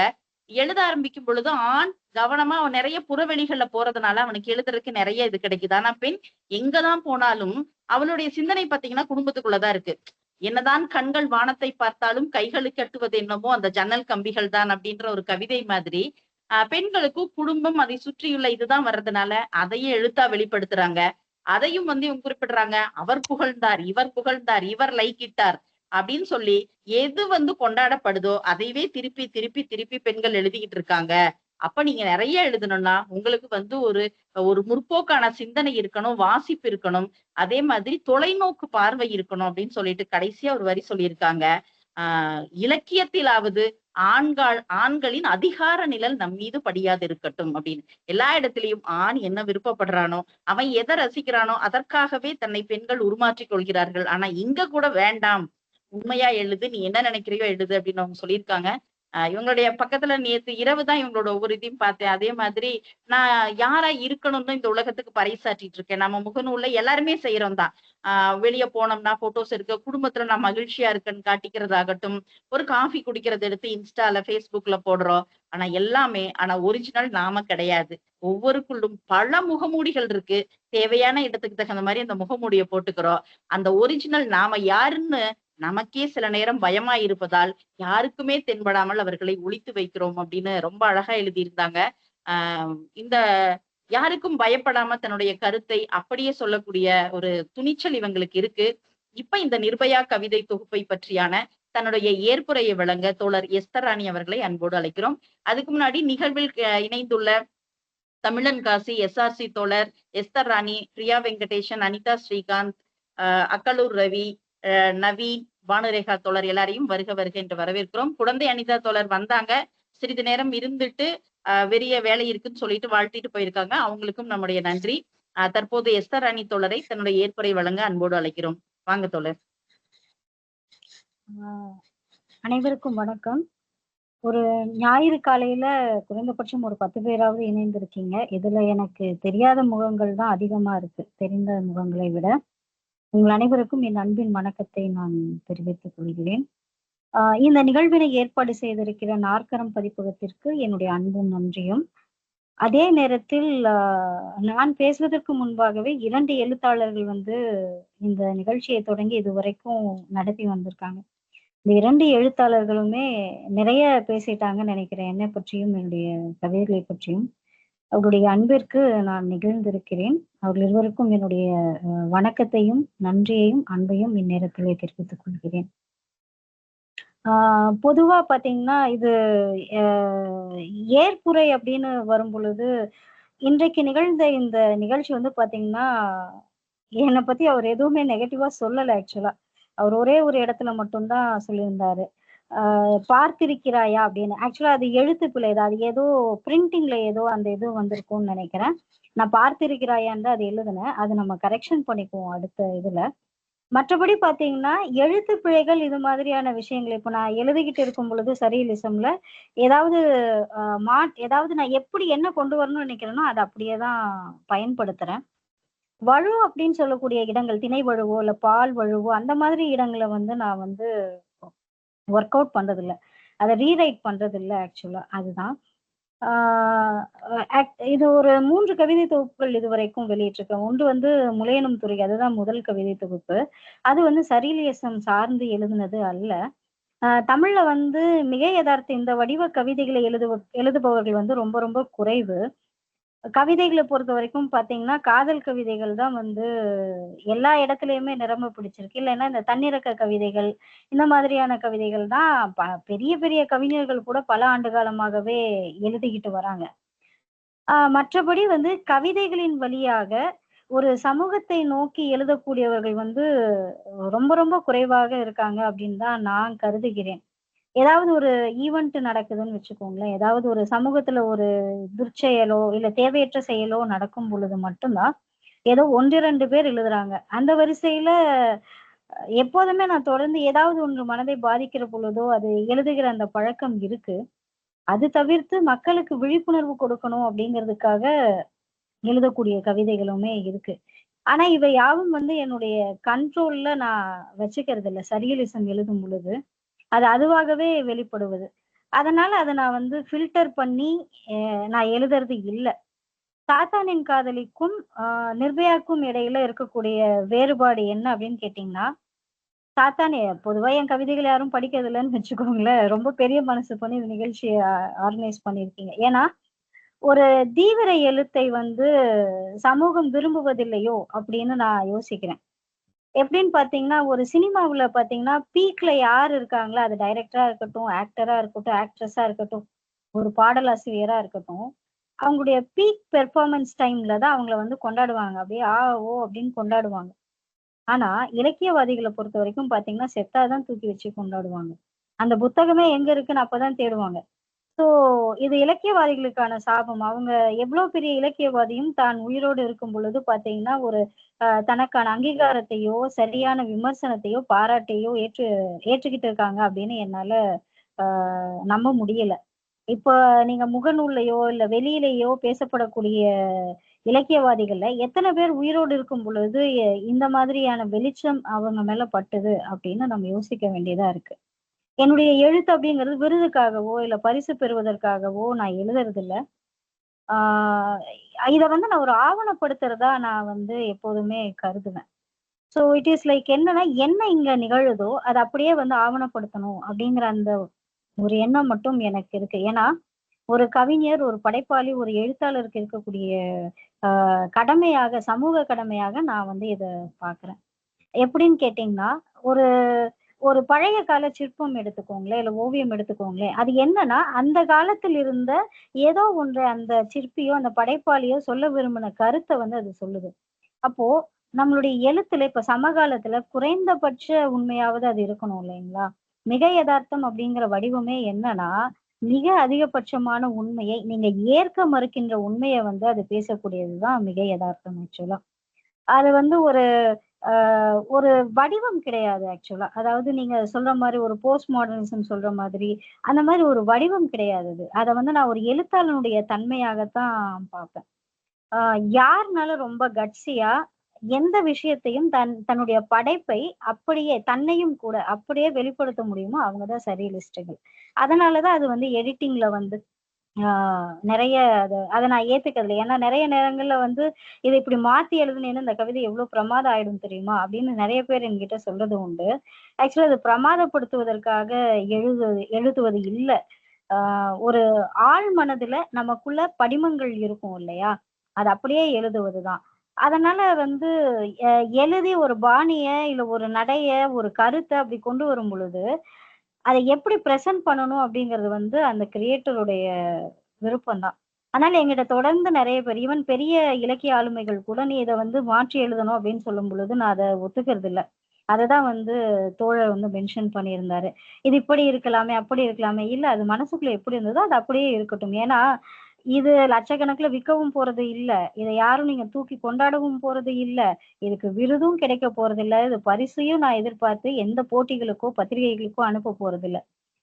எத்தன பேருக்கு இதை பற்றி தெரியும், அக்கறை இருக்கும்? அப்போ ஏதாவது ஒரு இடத்தில் அந்த உண்மை உண்மையாகவே இருந்துட்டு போகட்டுமே! அது ஏன் பொய்யா மாற்றப்படணும்? அதனால ஐ அம் தட் கைண்ட் ஆஃப் பெர்சன். அதனால என்னுடைய படைப்புகளும் அப்படி இருக்கணும் அப்படின்னு சொல்லிட்டு நான் விரும்புறேன். ஆ அவர் வந்து இன்றைக்கு நிகழ்த்தியது வந்து என்னன்னு பார்த்தீங்கன்னா, அவருடைய அறிமுக உரை, அ விமர்சனம் இதை எல்லாமே தாண்டி எனக்கு வந்து அவருடைய ரசனை உரையாகத்தான் நான் அத பார்க்குறேன். ஐ திங்க் அவர் வந்து இத ஒரு நல்ல ஆப்பர்ச்சுனிட்டியா எடுத்து என்ன வந்து ஒரு ஒரு காத்திரமான விமர்சனத்தை என் மேல வைப்பாரு அப்படின்னு சொல்லிட்டு நான் எதிர்பார்த்தேன். ரொம்ப பாசிட்டிவா பேசியிருக்காரு. தேர் வாஸ் நத்திங் நோ நெகட்டிவா எதுவுமே என்ன பத்தி படைப்புகளை பற்றி அவர் குறிப்பிடல. ஆ அதற்கு நன்றி சொல்லுவதா, இல்ல வந்து நன்றி சொல்லாமல் இருப்பதான்னு தெரியல. ஏன்னு கேட்டீங்கன்னா, எப்போதுமே வந்து அ நான் ஒரு விமர்சனத்த எதிர்பார்ப்பேன். அந்த விமர்சனம் வந்து நானுமே வந்து நேர்மையாவே குடுப்பேன். அது நேர்மறையானதோ, எதிர்மறையானதோ அதை பற்றிய நமது கருத்தை வந்து நம்ம சொல்ல வேண்டிய கட்டாயம் இருக்கு அப்படின்னு சொல்லிட்டு தான் சொல்லுவேன். ஏன்னா, ஆ அது முதல் தொகுப்போ, முதல் படமோ எதுவோ அது முதலாக இருக்கும் பொழுதே நம்ம அத திருத்திட்டோம்னா, அதை பற்றிய கருத்து சொன்னா தான், அடுத்தடுத்த இடங்கள்ல வந்து அது மாறுபடும். இப்போ 2 எழுத்தாளர்களுமே வந்து என்ன வந்து ஒரு மிகப்பெரிய கம்யூனிஸ்ட் சித்தாந்தத்த என்னுடைய படைப்புலயும், என்னுடைய வாழ்விலும் இருப்பத வந்து சொல்லியிருக்காங்க. அதுக்கு நான் வந்து மனம் நிறைந்த நன்றியை தெரிவித்துக் கொள்கிறேன். Ah basically I am a human being. சரிங்களா? இப்ப இந்த கொள்கைகளை, சித்தாந்தங்களை ஏற்றுக்கொள்வது அப்படின்னு பார்த்தீங்கன்னா, I am an Ambedkarist and also a Periyarist. இதுல வந்து ஆ நமக்கு மாற்று கருத்து கிடையாது. ஏன்னா, ஒரு கருத்தியல் சித்தாந்தம் மட்டும் நம்மள இந்தியாவுல வந்து மனிதர்களை வந்து மீட்டு எடுத்துரும் அப்படிங்கிற நம்பிக்கை எனக்கு இல்ல. நமக்கு நிறைய சித்தாந்தங்கள், நிறைய நல்லெண்ணங்கள் தேவைப்படுகிறது. அத வந்து ரொம்ப ஆப்ட்டா பயன்படுத்தணும். ஒரு டாக்ஸிக்கா வந்து சமூகத்துல இப்ப போய்க்கிட்டு இருக்கு. இந்த 3 கருத்தியலாளர்களுமே அவங்களுக்குள்ள சண்டை போட்டுக்கிட்டு இருக்காங்க. பட் எனக்கு அதுல வந்து மிகப்பெரிய வருத்தமும் உண்டு. எனக்கு இவர்கள் யாவரும் ஒரு அணியில நிக்கணும் அப்படிங்கிறது தான் இருக்கு. ஏன்னா இது 3மே நுண்ணிய அடிப்படையில வேறுபாடுகள் இருந்தாலும், இவர்களுடைய நோக்கம் அது மார்க்ஸோ, அம்பேத்கரோ, இல்ல பெரியாரோ இவர்களுடைய நோக்கம் என்னன்னா, மனிதம் வாழ வேண்டும். மனிதர்கள் சம உரிமை உடையவர்களாக, சுதந்திரமானவர்களாக இருக்கணும் அப்படிங்கிறது தான். என்னுடைய படைப்புகளில் முழுவதுமாக தெரிவதும் அதுதான். ஏன்னு கேட்டீங்கன்னா, ஜாதியை எதிர்த்து கூட இதுல வந்து கவிதைகள் இருக்கு. அது முதல் தொகுப்புல இருந்தே இருக்கு. சம உரிமைக்காக. ஆ பொதுவா பார்த்தீங்கன்னா, people are mentioning me as a feminist. ஒரு பெண்ணியம் சார்ந்து எழுதக்கூடியவர்களா இது பண்றாங்க. ஏன்னா, தமிழ் இலக்கிய சூழல்ல வந்து பெண்ணியம் சார்ந்து எழுதுவத தான் ஒரு ஹையஸ்ட் கிரேடா அப்படி வச்சிருக்காங்க. பட் வந்து இலக்கிய வெளி வந்து நகர்ந்து போயிருக்கு. நானுமே இதை கடந்திருக்கிறேன். முதல் தொகுப்பிலேயே கடந்திருக்கேன். I am very strong LGBT ally. அதனால என்ன அப்படின்னு பாத்தீங்கன்னா, முதல் தொகுப்புல இருந்தே முளையனும் தூரிகையில இருந்தே பாலின சமத்துவத்திற்காக எழுதுவது என்னுடைய நோக்கமாகவும் குறிக்கோளாகவும் நான் வச்சிருக்கேன். அது சரியலிசம் எழுதும் பொழுதும் பாத்தீங்கன்னா அதுல வந்து இருக்கு. இதுல பாலின சமத்துவம் வியப்பில்லை எனக்கு அப்படின்னு சொல்லி ஒரு கவிதை மென்ஷன் பண்ணியிருந்தாரு இல்லைங்களா? இது எழுத்தாளர் கோணங்கியை பற்றிய ஒரு இது இஷ்யூ வந்தது. கார்த்திக் ராமச்சந்திரன் அப்படிங்கிறவரும் மணல் மகுடியில இருந்த சில தோழர்களும் அவர்கள் பாதிக்கப்பட்ட பொழுது சொன்னாங்க. அப்போ அவர்களுக்கு ஆதரவாக நான் எழுதிய கவிதை இது. இது வந்து ஒரு ஆண் வன்புணரப்படும் பொழுதும் ஒரு சிறுவன் வன்புணரப்படும் பொழுதும் நாம் அதை வந்து எதிர்க்க வேண்டிய கட்டாயம் இருக்கு. ஒரு பெண்ணிற்கான ஒரு இடமாகவோ இடைவெளியாகவோ நான் வந்து இதை பயன்படுத்திக்க விரும்பல. ஸோ இது தொடர்ந்து என்னன்னா ஒரு பெண்ணியலாளராகவே பெண்ணிய கருத்துக்களை சொல்லக்கூடியவர்களாகவே இது பண்றாங்க. But you have to look very carefully. நான் அந்த ஃபெமினிசம் அப்படிங்கிறத தாண்டி there is a place called post feminism சொல்லுவோம், போஸ்ட் ஹியூமனிசம். இந்த மாதிரியான இடங்களுக்கு எல்லாம் நான் என் கவிதைகளை நகர்த்திட்டு போயிட்டேன். But I am very sorry to say, வாசிக்கிறவர்கள் இலக்கியவாதிகளாகவே இருந்தாலும் அதை புரிஞ்சுக்க வந்து நிறைய சிக்கல்கள் இருக்கு. ஏன்னா இங்க விமர்சிக்கிற மரபும் அந்த ஒரு படைப்பை படைப்பாக அணுகுகிற மரபும் வந்து சுத்தமாக தமிழ் இலக்கிய வெளியில கிடையாது.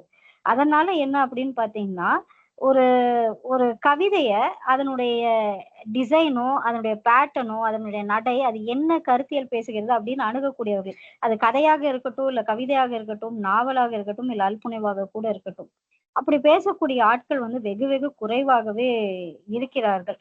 அதனால சரியலிசம் அப்படின்னு சொல்லக்கூடிய இந்த கவிதை தொகுப்புல நிர்பயாவுல you can see the cubism type of the poetry. Generally எழுதக்கூடியவர்கள் வந்து தான் என்ன எழுதுறேன் அப்படிங்கிறத வந்து சொல்றது இல்லை. அது அவங்களுக்கு தெரியுமா தெரியாதான்னு தெரியாது. பட் என்னை பொறுத்த வரைக்கும் நான் என்ன எழுதுறனோ இதை இப்படிதான் எழுதுறேன் அப்படின்னு சொல்லி நான் சொல்லுவேன். இது வந்து தற்பெருமைக்காகவோ ஒரு மேட்டிமைக்காகவோ நான் சொல்வது இல்லை. ஏன் அப்படின்னு கேட்டீங்கன்னா, இப்போ பாரதி வந்து ஒரு கவிதை எழுதுறான்னு வச்சுக்கோங்களேன். அதுல வந்து இந்த தாளம் இந்த சிந்து இந்த மாதிரி நிறைய விஷயங்களை வந்து எழுதியிருப்பான். தமிழ்ல நிறைய கவிதைகள்ல வந்து இருக்கு. இது வெண்பா இலக்கணம் இந்த மாதிரி. ஏன் இந்த குறிப்புகள் இருக்குன்னா, இப்போ நெக்ஸ்ட் டைம் வந்து யாராவது ஒருத்தர் வந்து இதை எழுதணும் அப்படின்னு நினைக்கும் பொழுது இது வந்து ஒரு ஒரு வழிகாட்டியா இருக்கும். ரெண்டாவது இவங்க என்ன எழுதுறாங்க அப்படிங்கறத தெரிஞ்சு எழுதக்கூடியவங்களா இருக்காங்க அப்படிங்கறதையும் அது இது பண்ணும். அதே நேரத்துல ஒரு ஒரு கவிதையோ ஒரு இலக்கியமோ எதுவாக கலைப்படைப்போ எதுவாக இருந்தாலுமே அதை தரம் பிரித்து பார்ப்பதற்கு வந்து நமக்கு வந்து இது மிகப்பெரிய உதவியாக இருக்கும். அதனாலதான் இதை வந்து நான் repeatedly mentioning. It is not that நான் வந்து என்ன உயர்த்தி வச்சுக்கணும் அப்படிங்கிறதுக்காகவோ என்னை கிளாசிஃபை பண்ணிக்கிறதுக்காகவோ என்னை வந்து ஒரு ஏதோ ஒரு இடத்துல தனிமைப்படுத்துவதற்காகவோ நான் இதை வந்து மென்ஷன் பண்றதும் இல்லை. ஸோ இந்த எழுத்துக்களுக்கான அங்கீகாரம் வந்து நான் எதிர்பார்க்கறது இல்லை. அது கிடைக்காது. ஏன்னா தமிழ் இலக்கிய வெளி அப்படிதான் இருக்கு. இதை நான் குறையாவும் சொல்லலை. பட் என்ன அப்படின்னு கேட்டீங்கன்னா, இது இப்படிதான் இருக்கு. எனக்கு மட்டும் கிடையாது. எனக்கு முன்னாடி இருந்த எத்தனையோ பேருக்கும் இது இப்படிதான் இருக்கு. அதற்குள்ள எல்லாமே ஒரு மிகப்பெரிய நுண்ணிய அரசியல் இருக்கு. அதையெல்லாம் நாம் பொருட்படுத்துவதில்லை. ஏன் அப்படின்னு கேட்டீங்கன்னா, என்னுடைய நோக்கம் அப்படிங்கிறது இந்த தமிழ் இலக்கிய வெளியில ஒரு இடத்தை பிடிச்சுக்கிறது அப்படிங்கிறது கிடையாது. என்னுடைய எழுத்து என்பது வாசகர்களுக்கானது, எழுத்தாளர்களுக்கானதோ இலக்கியவாதிகளுக்கானதோ இல்ல. இது நான் இப்படி இது வந்து நான் அப்படி சொல்றதுனால நான் வந்து ரொம்ப திமிர் பிடிச்சு பேசுறேன் அப்படின்னு சொல்லலாம். ஏன்னா வந்து நிறைய இலக்கியவாதிகள் வந்து என்கிட்ட பேசுவதற்கோ இல்ல பழகுவதற்கோ இல்ல நான் பொதுவாக ரொம்ப நெருக்கமா பழகுவதில்லை. அதற்கான காரணமாகவோ இது இருக்கு. ஏன் அப்படின்னு கேட்டீங்கன்னா, நான் அந்த இடத்துக்குள்ள போயிட்டேன்னா ஒரு இலக்கியவாதிகளோ எழுத்தாளர்களையோ அப்படி நகர்ந்து போகும் பொழுது எனக்கு என்ன ஆயிடும்னு என்னுடைய நான் எழுத வந்த நோக்கம் வந்து பாதிக்கப்படும். அதனால நான் எப்போதுமே சமூகத்துல இருக்கக்கூடிய மக்களுக்காக எழுதணும் அப்படிங்கிற நோக்கத்துல இருக்கனால வாசகர்கள் கூட தான் பயணிக்கிறேன். என்னுடைய முகநூலுமே பாத்தீங்கன்னா வாசகர்களுக்கானதாக தான் இருக்கும் ஆக்சுவலா. அதனால கடைசி வரைக்கும் நான் இப்படியே நகர்ந்து போகணும் அப்படின்னு நான் விரும்புறேன். ஸோ நிர்பயாவை பொறுத்த வரைக்கும் பாத்தீங்கன்னா, சாத்தானின் காதலிக்கும் நிர்பயாக்கும் இருக்கக்கூடிய மற்றொரு வேறுபாடு என்ன அப்படின்னு கேட்டீங்கன்னா, டங் ட்விஸ்டர்ஸ் அப்படின்னு சொல்லி நம்ம சொல்லுவோம். ஒவ்வொரு கவிதையும் ஒரு பருவமாக தான் நான் பார்ப்பேன். மற்றவர்களுக்கு எப்படியோ எனக்கு அது அப்படிதான். நிர்பயாவை பொறுத்த வரைக்கும் பாத்தீங்கன்னா, நிர்பயாவில் நீங்க படிக்க படிக்க உங்களுக்கு வந்து ரொம்ப பெரிய கஷ்டமா இருக்கும். நீங்க மனசுக்குள்ள படிச்சீங்கன்னா கொஞ்சம் எளிதா இருக்கும். ஆனால் நீங்க வந்து ஒரு இதா படிக்கிறீங்கன்னா, வாய் திறந்து சத்தமாக படிக்கிறீங்கன்னா, அது படிப்பதற்கு வந்து சிக்கலா இருக்கும். ஏன்னா வந்து அவர் ரொம்ப நல்லா தெளிவா படிக்கக்கூடிய ஆள். அவருக்கே வாயில வந்து அது சிக்குது. ஏன்னா, நல்லா படிக்கணும். ஒரு தமிழ் வந்து படிச்சு பழகணும்னா, கண்டிப்பா நான் நிர்பயாவ வந்து பரிந்துரைப்பேன். இது நான் எழுதுனதுனால சொல்லல. ஏன்னா, நானே இந்த கவிதைகள படிக்கணும் அப்டின்னாலுமே, கொஞ்சம் நிறுத்தி நிதானமா படிக்க வேண்டியிருக்கு. ஸோ இதுதான் எனக்கு சர்ரியலிசம் குடுத்த வாய்ப்பு. இத நான் கான்ஷியஸ் ரைட்டிங்ல எழுதியிருந்தேன்னா, இந்த மாதிரி எழுதியிருப்பேனான்னு எனக்கு தெரியல. சாத்தானின் காதலிக்கும், நிர்பயாக்கும் இருக்கக்கூடிய ஒரு மிகப்பெரிய இலக்கிய அமைப்புல இருக்கக்கூடிய விஷயம் வேறுபாடும் இதுதான். சோ இதுல இருக்கக்கூடிய அந்த கவிதைகளுடைய தன்மை நான் கியூபிசம் சொல்லியிருக்கேன் ஆக்சுவலா. சோ இந்த மாதிரி பதங்களை வந்து பொதுவா தமிழ் இலக்கிய வெளியில யாரும் பயன்படுத்துறது இல்ல. நீங்க உங்கள்ட்ட புத்தகம் இருந்தா மறுபடியும் ஒரு ஒரு முறை அதை வாசிச்சு பாருங்க. சோ இந்த மாதிரியான கவிதை அப்படிங்கிறது வந்து ஒரு காதலோடையோ, தன்னிரக்கத்தோடையோ இல்ல ஒரு வேறு ஏதாவது அவங்க சொல்லக்கூடிய அந்த கருப்பொருள் நோக்கத்தோட, பாணியோட நின்றக்கூடாது. அப்படி ஒரு இலக்கிய வெளிய ஆக்கிரமித்துக்கக்குள்ள கூடாது அப்படிங்கிறதுல நான் எப்போதுமே வந்து தெளிவாக, கவனமாக இருக்கேன். அதனாலதான் இந்த முயற்சிகள் வந்து தொடர்ந்து வித்தியாசமாகவோ, இல்ல வந்து ஆழமாகவோ நடந்து கொண்டே இருக்கிறதா நான் கருதுகிறேன். வரப்போகிற சிறுகதை தொகுப்பிலும் கூட இது போன்ற ஒரு விஷயங்கள தான் நீங்க பார்க்க முடியும். ஒரு முழுமையான சிறுகதை தொகுப்பாக அத பார்க்க முடியும். So when I am giving my creations to the society அது ஒரு 100% முழுமையானதா இருக்கணும் அப்படிங்கிறதுல நான் ரொம்ப ரொம்ப கேர் எடுத்துக்கிறேன். பிழைகளோட எழுதுவதுல எனக்கும் விருப்பம் கிடையாது. மேக்ஸிமம் பார்த்தீங்கன்னா, இப்போ நான் சப்கான்ஷியஸா எழுதும் பொழுது அதிக அளவுல பிழைகள் வருவதில்லை. 1, 2 இடங்கள்ல சந்திப்பிழைகள் போன்ற விஷயங்கள் இருக்கின்றன. ஏன் அப்படின்னு கேட்டீங்கன்னா, இது தமிழ் மீது நான் வைத்திருக்கக்கூடிய அன்பும், மதிப்பும் அது பிழையற வரணும் அப்படின்னு நான் வைத்திருக்கக்கூடிய நோக்கமாக தான் நான் இத கருதுறேன். அதனால இத்தனை கோர்வையாக வர முடிகிறது. அதனாலதான் நெறைய பேர் வந்து இவ்ளோ கோர்வையா சப்கான்ஷியஸ்ல எழுதவே முடியாது அப்படின்னு சொல்லி என்கிட்ட சண்டைக்கு வர்றதுக்கான காரணம். இத நான் இங்கிலீஷ்லயுமே எழுதுறேன் ஆக்சுவலா. சர்ரியலிசம் வந்து இங்கிலீஷ்லயுமே எழுதுறேன். Because I am designed in a way. அந்த மாதிரி டிசைன் ஆயிருக்கிறதுனால எனக்கு இது கைகூடுது. சோ இது நிர்பயாவை பொறுத்த வரைக்கும் நிர்பயாவின் தலைப்பு ஏன் வச்சேன் அப்படிங்கிறதையும் நான் முகநூல் அதுக்கு முன்பாகவே மென்ஷன் பண்ணியிருந்தேன். இங்க வந்து நிர்பயா அப்படிங்கிறது வந்து எழுத்தாளர்கள் 2 பேர் சொன்னது போல அது ஒரு பெண் கிடையாது. ஒரு பெண் சம்பந்தப்பட்ட விஷயமும் கிடையாது. ஏன் அப்படின்னு கேட்டீங்கன்னா, இங்க வாழக்கூடிய எல்லா பெண்களுமே நிர்பயா தான். நம்மால நிறைய துயரங்கள அனுபவித்தாலும், அது எதையுமே நம்ம பொது வெளியில சொல்ல முடியல. என் குடும்பத்துல கூட சொல்ல முடியல. அதனால ஆ முன்னுரையில நான் எழுதியிருப்பேன் ஆக்சுவலா என் உரையில. நிர்பயாவை சிதைப்பது அப்படிங்கிறது யோனியை சிதைப்பது அல்ல. அவளுடைய நம்பிக்கையை சிதைப்பது. நீங்கள் உங்களுடைய மகளை, உங்களுடைய சகோதரியை, உங்களுடன் வாழும் மனைவியை, உங்கள் தாயை, உங்களுடன் உடன் பணிபுரியும் பெண்ணை என யாருடைய நம்பிக்கையும் நீங்கள் சிதைத்தாலும், அவள் வாழ்கின்ற உரிமையை தட்டி பறித்தாலும், அவள் சம உரிமையை பறித்தாலும், அந்த பெண் வந்து நிர்பயாவா தான் மாற வேண்டிய சூழல் இருக்கு.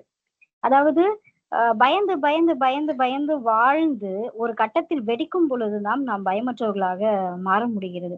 அதனால என் கூட பயணிக்கிற சக எழுத்தாளர்களா, கவிஞர்களாக இருக்கட்டும், என் கூட என்னுடைய வாழ்வில் இருக்கக்கூடிய சக மனுஷிகளாக இருக்கட்டும், அதே வேளையில பாலியல் துன்புறுத்தலுக்கோ இல்ல எந்த விதமான அடக்குமுறைக்கோ உள்ளாக்கப்பட்ட சிறுவர்களோ, சிறுமிகளோ, திருநங்கைகளோ, திருநம்பிகளோ அல்லது ஆண்களோ ஒடுக்கப்பட்ட அனைவருமே ஒரு கட்டத்தில் நிர்பயாவாக பயமற்றவனாக தான் மாறுகிறார்கள்.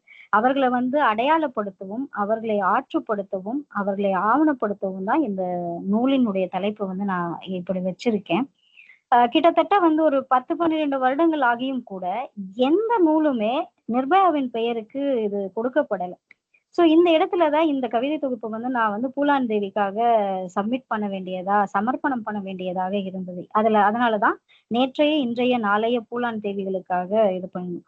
பூலான் தேவி அப்படிங்கிறது வந்து ஒரு வன்புணர்விற்கு எதிரான அடையாளம் மட்டும் கிடையாது.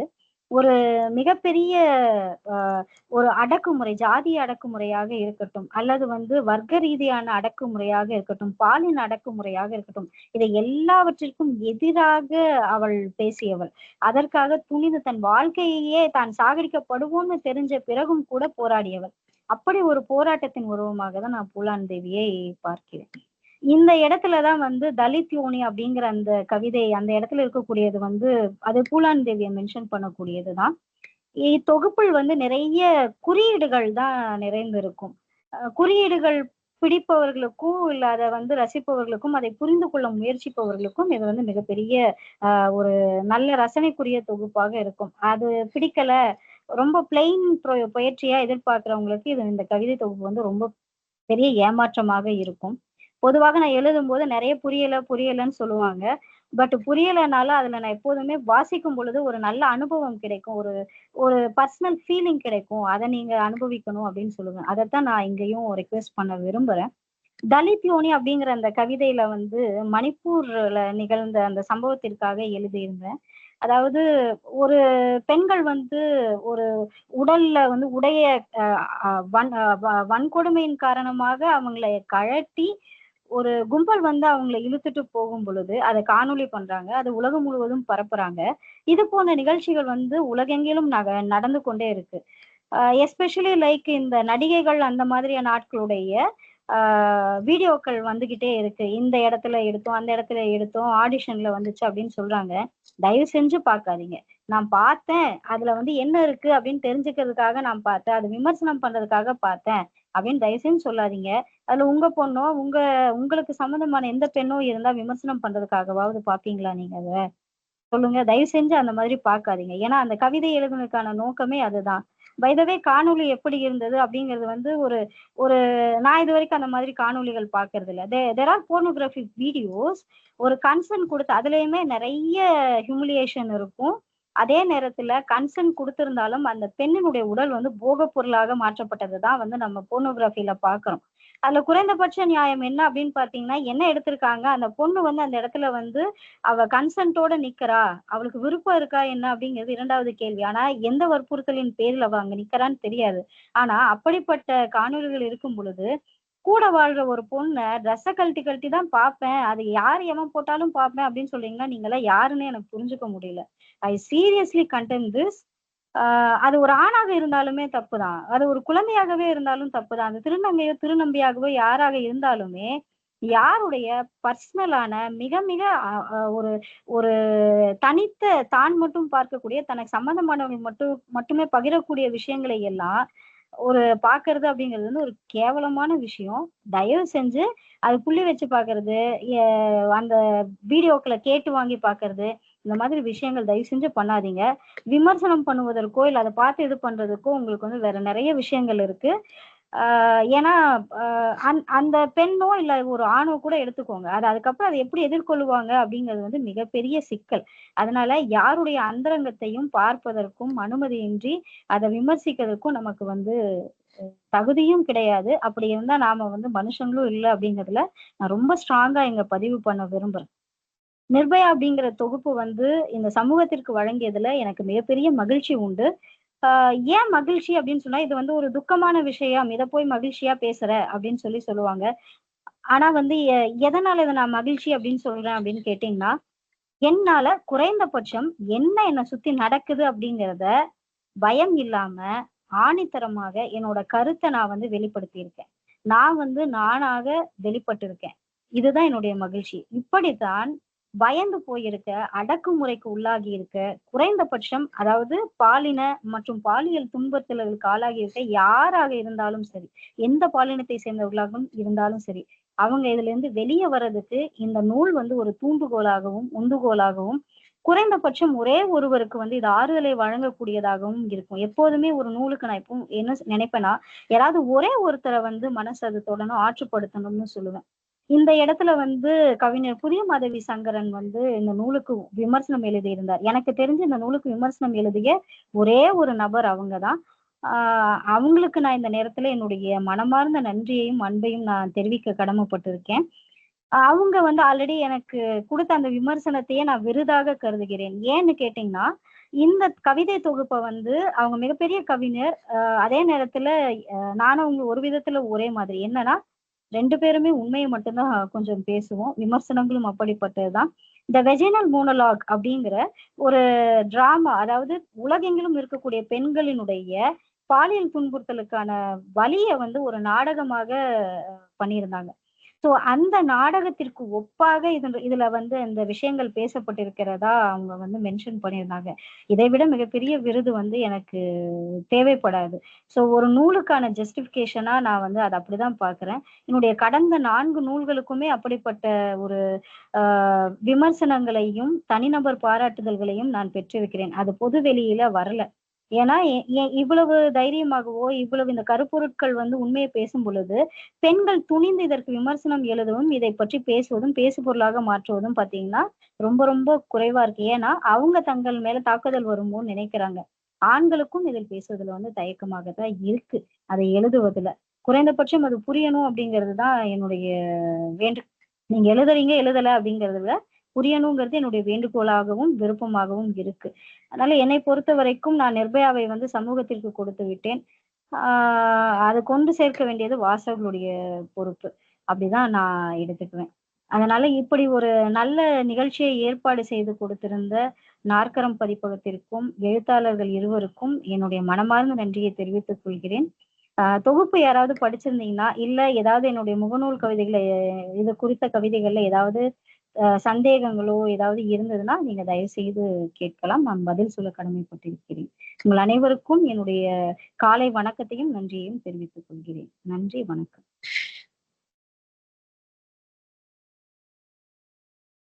ரொம்ப அருமை தோழர். இப்ப நிஜமா நேர்ல இருந்தேன்னு வச்சுக்கோங்களேன், உங்களை நான் ஹக் பண்ணியிருப்பேன். நிறைய எழுத்தாளர்களுக்கு பாத்தீங்கன்னா எழுத்து வேறு வாழ்க்கை வேறுதான். மத்தவங்க ரசிக்கிறதுக்காகத்தான் நான் எழுதுறேன் அப்படிம்பாங்க. ஆனா நான் சமூகத்துல பாக்குறத நான் உணர்றத எனக்காக சமூகத்துக்காக எழுதுறேன். எனக்கு விருதோ அங்கீகாரமோ எதுவும் வேணாம் அப்படின்னு சொல்லிட்டு தனித்து நிக்கிறீங்க. உண்மையிலேயே உங்க எழுத்த அவரு சொன்ன அந்த விஷயங்களை நீங்க இன்னுமே வெளிப்படையா ரொம்ப இயல்பா சொன்னீங்க. நாங்க இருவருமே வந்து அவர் உங்களை அறிஞ்சிருக்காரான்னு தெரியல. எனக்கு இதுவரை நான் பார்த்ததுல 2, 3 ஏதோ ஒரு பதிவுல தான் நான் உங்களை பார்த்திருக்கேன். உங்களுடைய கவிதையை பத்தியான விமர்சனம் வரும்போது அமிர்தம் சூர்யா அவர்கள் இதை பத்தி ஒரு பதிவு எழுதியிருந்தார் நினைக்கிறேன். அன்றுதான் எனக்கு உங்க பேரு எனக்கு அறிமுகமா இருந்தது. சொல்ல போனா நேத்து தான் நான் உங்களுடைய பக்கத்தை தொகுத்து வழங்கணும் அப்படிங்கறக்காக உங்க பக்கத்துல இருக்கிற கவிதைகளை எல்லாம் வாசிச்சேன். உண்மையிலேயே வந்து இது ஒரு முகஸ்துதிக்காக நீங்க இங்க இருக்கீங்க அப்படிங்கறக்காக பேசின வார்த்தைகள் கிடையாது. எழுத்தும் வாழ்வும் வேறு வேறாக இருக்கிற நபர்களுக்கு மத்தியில ரெண்டையும் ஒண்ணாக்குறது அப்படிங்கிறது ஒரு பெரிய விஷயம்தான். அதை நீங்க பண்ணிட்டு இருக்கீங்க. வாழ்த்துக்கள் தோழர். இங்க அப்படிதான் நீங்க சொல்ற மாதிரி இலக்கிய வெளி வந்து நம்ம உண்மையை எழுத முடியாது, நினைச்சதை எழுத முடியாது. ஒரு நீங்க சொல்ற மாதிரி ஒரு புத்தகம்னா முன்னாடி போறவங்க யார் கொண்டாடுறாங்களோ பின்னாடி இருக்கிறவங்களும் அதை படிக்காம கூட கொண்டாடுவாங்க. ஏன்னா அவங்க சொல்லிட்டாங்க அப்படிங்கிற ஒரு காரணத்துக்காக.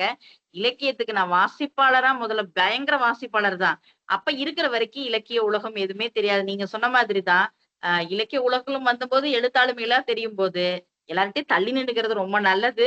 நம்ம எழுத்தை மட்டும் பார்க்கணும். யார்கிட்டயும் இந்த கோஷ்டி இதெல்லாம் வேணாம். நமக்கு எழுத பிடிச்சிருக்கு, நம்ம என்ன சொல்ல நினைக்கிறோமோ அதையே நம்ம எழுத்தின் வழியாக கடத்திட்டு போலாம் அப்படிங்கிற சிந்தனை தான் எனக்கும் உண்டு. ரொம்ப உங்க பேச்ச நான் ரசிச்சு கேட்டேன்.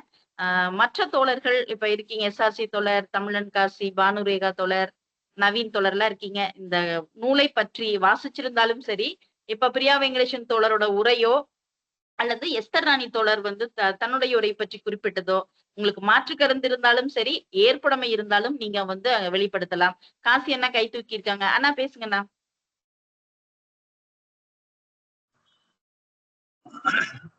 அனைவருக்கும் இனிய காலை வணக்கம். பொதுவா இந்த இலக்கிய இது மாதிரியான நிகழ்வுல வந்து நிறைய நபர்கள் கலந்துக்கல அப்படின்றது ஒரு குற்றச்சாட்டு இருக்கும். அதை நம்ம எஸ்தர் ராணி கூட சொன்னாங்க. இங்க நிறைய பேர் அறிமுகம் இல்லை அப்படின்னு சொன்னாங்க. ஆனா இது வந்து நுழைபுலத்தின் ஒரு குடும்பம். இது இங்க எல்லாருமே வந்துருவோம். இதுதான் இந்த குழுவுடைய வெற்றி.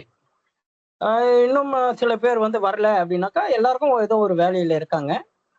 அதுக்கப்புறமா பாத்தீங்கன்னாக்கா இன்றைய காலை பொழுது வந்து வெங்கடேசன் எங்களுக்கு வந்து ஒரு சிறப்பான ஒரு காலை பொழுதா அதை உருவாக்கி கொடுத்திருக்காரு. இது பலருக்கு வந்து பல சிந்தனைகளை கொடுக்கும் தான் நான் நினைக்கிறேன் இந்த நிகழ்வு. காரணம், பொதுவா எல்லாருக்குமே எல்லா சிந்தனையிலயுமே ஒரு கருத்து இருக்கு. ஆனா அது ஆழ்ந்து பேசணுமோ இல்ல ஆழ்ந்து சொன்னா அந்த சமூகம் நம்மள எப்படி பார்க்கும் அப்படின்றதுல ஒரு தயக்கமும் இருக்கு. அந்த தயக்கத்தை உடைக்கிற ஒரு விஷயத்த யாராவது ஒரு ஆள் தான் செய்யறாங்க. இந்த சமூக புரட்சியாளர்கள்ன்றே பாத்தீங்கன்னா யாராவது ஒரு ஆள் தான். அவரை அதை எல்லாருமே கொண்டாடிட்டு நம்ம பண்ண சைலண்டா போயிடுவோம். இதுதான் மனிதனுடைய இயல்பான ஒரு வாழ்க்கை. யாராவது ஒரு ஆள் நான் பண்ண முடியாது, வேற யாராவது பண்ணணும். ஆனா நான் அவரு நம்ம சொல்லிட்டு நம்ம போயிட்டே இருக்கணும் அப்படின்ற அந்த சிந்தனை உள்ள இந்த சமூகத்துல இல்ல நானே அதானே அப்படின்னு இறங்குற சில பேர்கள்ல நான் ரொம்ப இந்த இன்னைக்கு இந்த நிகழ்வை நான் கேட்டதுல எஸ்தர் ராணியும் நான் அப்படிதான் பார்க்கிறேன். எனக்கு எஸ்தர் ராணி இதற்கு முன்னாடி பழக்கல. ஒரு தோழர், ஒரு இலக்கிய சங்கமிக்கிற ஒரு தோழர்களுக்கு வீட்டுல நான் அவரை நேரடியா ஒரு முறை தான் சந்திச்சிருக்கேன். அப்போ அவரை பத்தி எனக்கு முழுவ தெரியாது. ஆனா அவர் எழுதுறாங்க. அன்னைக்கு அவங்களுடைய அந்த விவாதமே அவங்க கொஞ்சம் இதே மாதிரிதான் பேசினாங்க. எனக்கு அது கொஞ்சம் ஆச்சரியமாவும் இருந்தது. ஏன்னா புதுசா ஒரு ஆள் பேசுறாங்கனாவே எல்லாம் கொஞ்சம் எட்ட நின்று அப்படிதான் பார்ப்போம். இதுதான் சமூகம். அந்த சமூகத்துல ஒரு ஆளா நான் நபரா நானும் அப்படிதான் நான் பார்த்தேன். ஆனா எனக்கு முதல்ல எனக்கு என்ன சிரிப்பு இருந்ததுன்னா, கம்யூனிஸ்ட் தோழர்னு சொல்லிட்டே இருக்கும்போது முதலுடைய ஒரு கவிதையே பிள்ளையார்ல இருந்து துவங்குச்சு. இங்கேயும் பிள்ளையார் தானா? நானும் பாத்தீங்கன்னா என்னுடைய சிறுகதை தொகுப்பும் பிள்ளையார் கோயில் ரிசார்ட்ல இருந்து துவங்குச்சு. எனக்கு அது கொஞ்சம் ஒரு ஆச்சரியமாவும் மகிழ்ச்சியாவும் இருந்தது. எஸ்தர் ராணி இந்த இலக்கிய உலகம் இப்படிதான் இருக்கும். அதாவது என்னன்னாக்கா, பெண்ணுன்னா சமூக அவலத்தனா எழுதக்கூடாது. ஒரு பூவை பற்றியோ, மழையை பற்றியோ, காற்றை பற்றியோ, இயற்கையை பற்றியோ, இல்ல அதிகபட்சம் காதலை பத்தி அவ்வளவுதான் எழுதிடணும். அவளை எழுதிட்டா ஆஹா ஓஹோன்னு கொண்டாடுவாங்க நம்ம இலக்கிய உலகம். அதுதான் இங்க இதுல இவங்க புரட்சிகரமா எழுதிட்டாங்க அப்படின்னாவே கொஞ்சம் எல்லாமே தள்ளிடுவாங்க. இவங்க நம்மளுக்கான ஆள் இல்ல போலுக்குது, நம்ம கொஞ்சம் ஒதுங்கிடுவோம் அப்படின்றது. அதே மாதிரி இந்த இலக்கிய உலகத்துல இன்னொரு விஷயமும் என்ன நடக்குதுன்னா, குழுக்களா இயங்குறாங்க. நான் கவனிச்ச வரைக்கும், நான் ரொம்ப பெரிய இலக்கிய எதுவும் கவனிக்கிறது இல்லைனாலும் நான் இது பண்றதுல ஒரு குழுக்களா இயங்குறாங்க. அந்த குழுக்கள் என்ன பண்ணுதுன்னா, அவங்களுக்குள்ள கொண்டாடிக்கணும், அவங்களுக்குள்ள தன்னை புகழ்ந்து பேசிக்கணும்னு அப்படின்ற ஒரு கொண்டாட்ட மனநிலை. அதை இன்னைக்கு எஸ்தர் பேசும்போது உடைச்சாங்க. உண்மை. நான் எனக்கு புரிஞ்சதை எழுதுறேன். நீ கொண்டாடு, பரிசு கொடு, அதெல்லாம் எனக்கு தேவையே இல்லை. உன் கண்ணில் படும்போது படி, அது போதும் அப்படின்ற அந்த அந்த அந்த அந்த சொல் இருக்கு பாருங்க. அது ஒரு மிகப்பெரிய சாட்டை அடி இந்த இலக்கிய உலக எழுத்தாளர்களும் வாசிப்பாளர்களுக்கும் அந்த குழுக்களா இயங்குறவங்களுக்குமே ஒரு சாட்டை அடிய எஸ்தர் ராணி கொடுத்திருக்காங்க.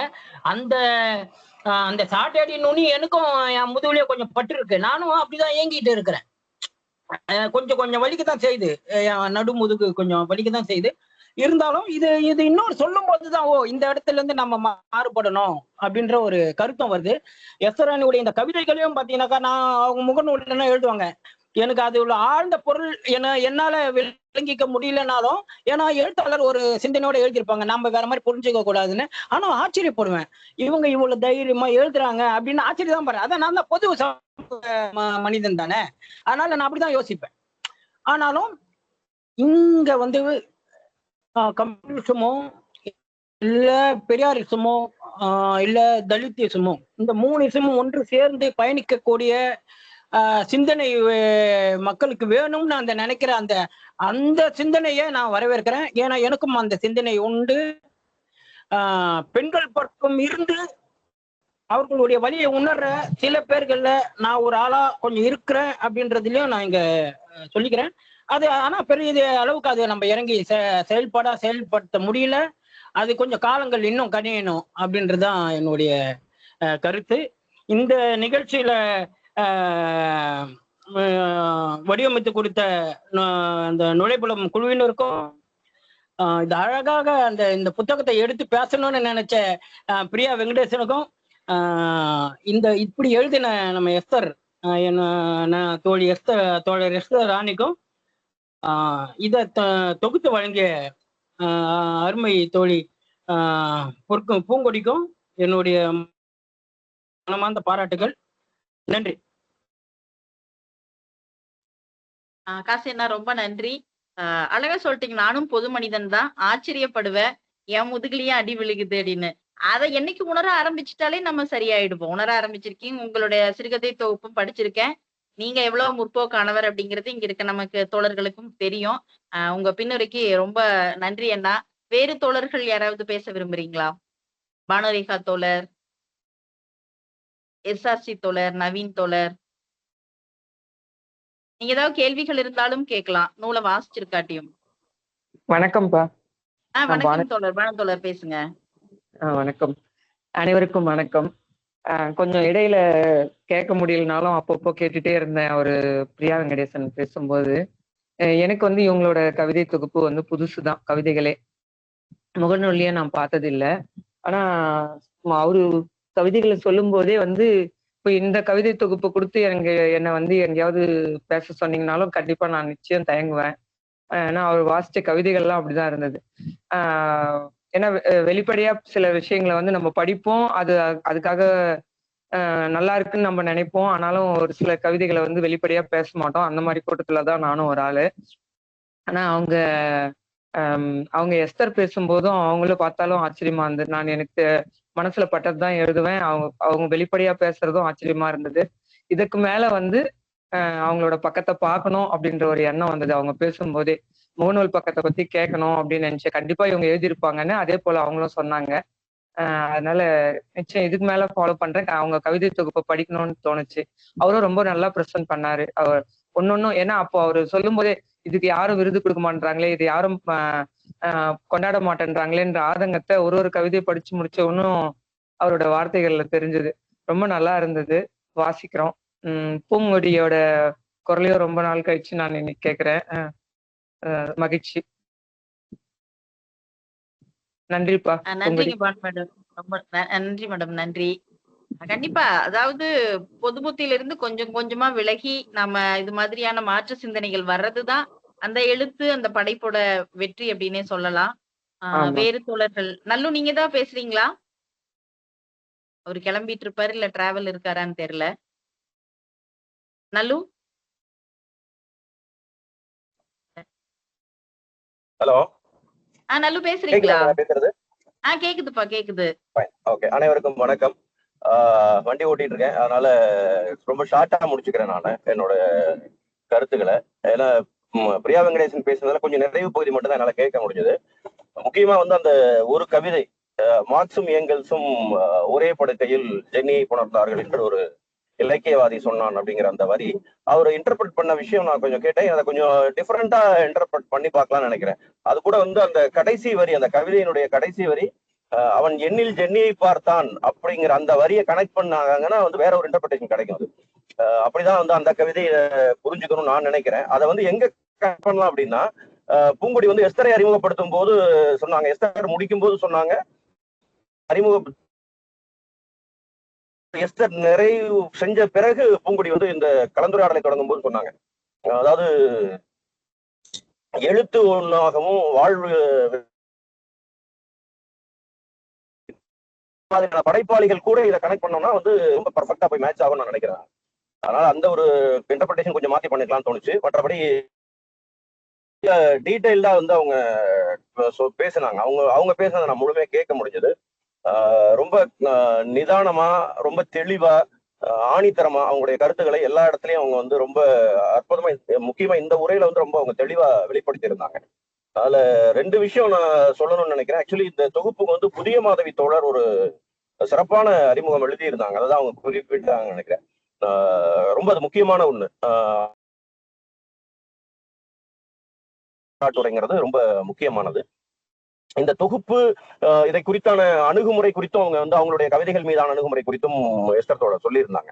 எஸ்தர் தோழரை பொறுத்த வரைக்கும் வந்து இப்ப அவங்க ஏற்கனவே சொன்ன மாதிரிதான், மனதில் பட்டதை வெளிப்பட போல எடிட்டிங்லயும் எனக்கு பெரிய அளவுல வேலை வைக்காது. அப்படின்னா ரீசன் என்னன்னா, ஓகே அந்த படைப்பு அப்படியே வந்து கொண்டு வரது, அந்த வரி மாற்றங்கள், வார்த்தை சொற்களை மாற்றுறது கூட நமக்கு வந்து அலங்காரம் இல்லாம வரணுங்கிற அந்த எண்ணத்துல அவங்க இருந்ததுனால எந்த விதமான பெரிய அளவிலான எடிட்டிங் தேவைப்படாம இருந்த பிழைகளை மட்டும் கொஞ்சம் சரி பண்ணிக்கிறதுக்கு மட்டும்தான் இருக்க வேண்டியதா இருந்தது.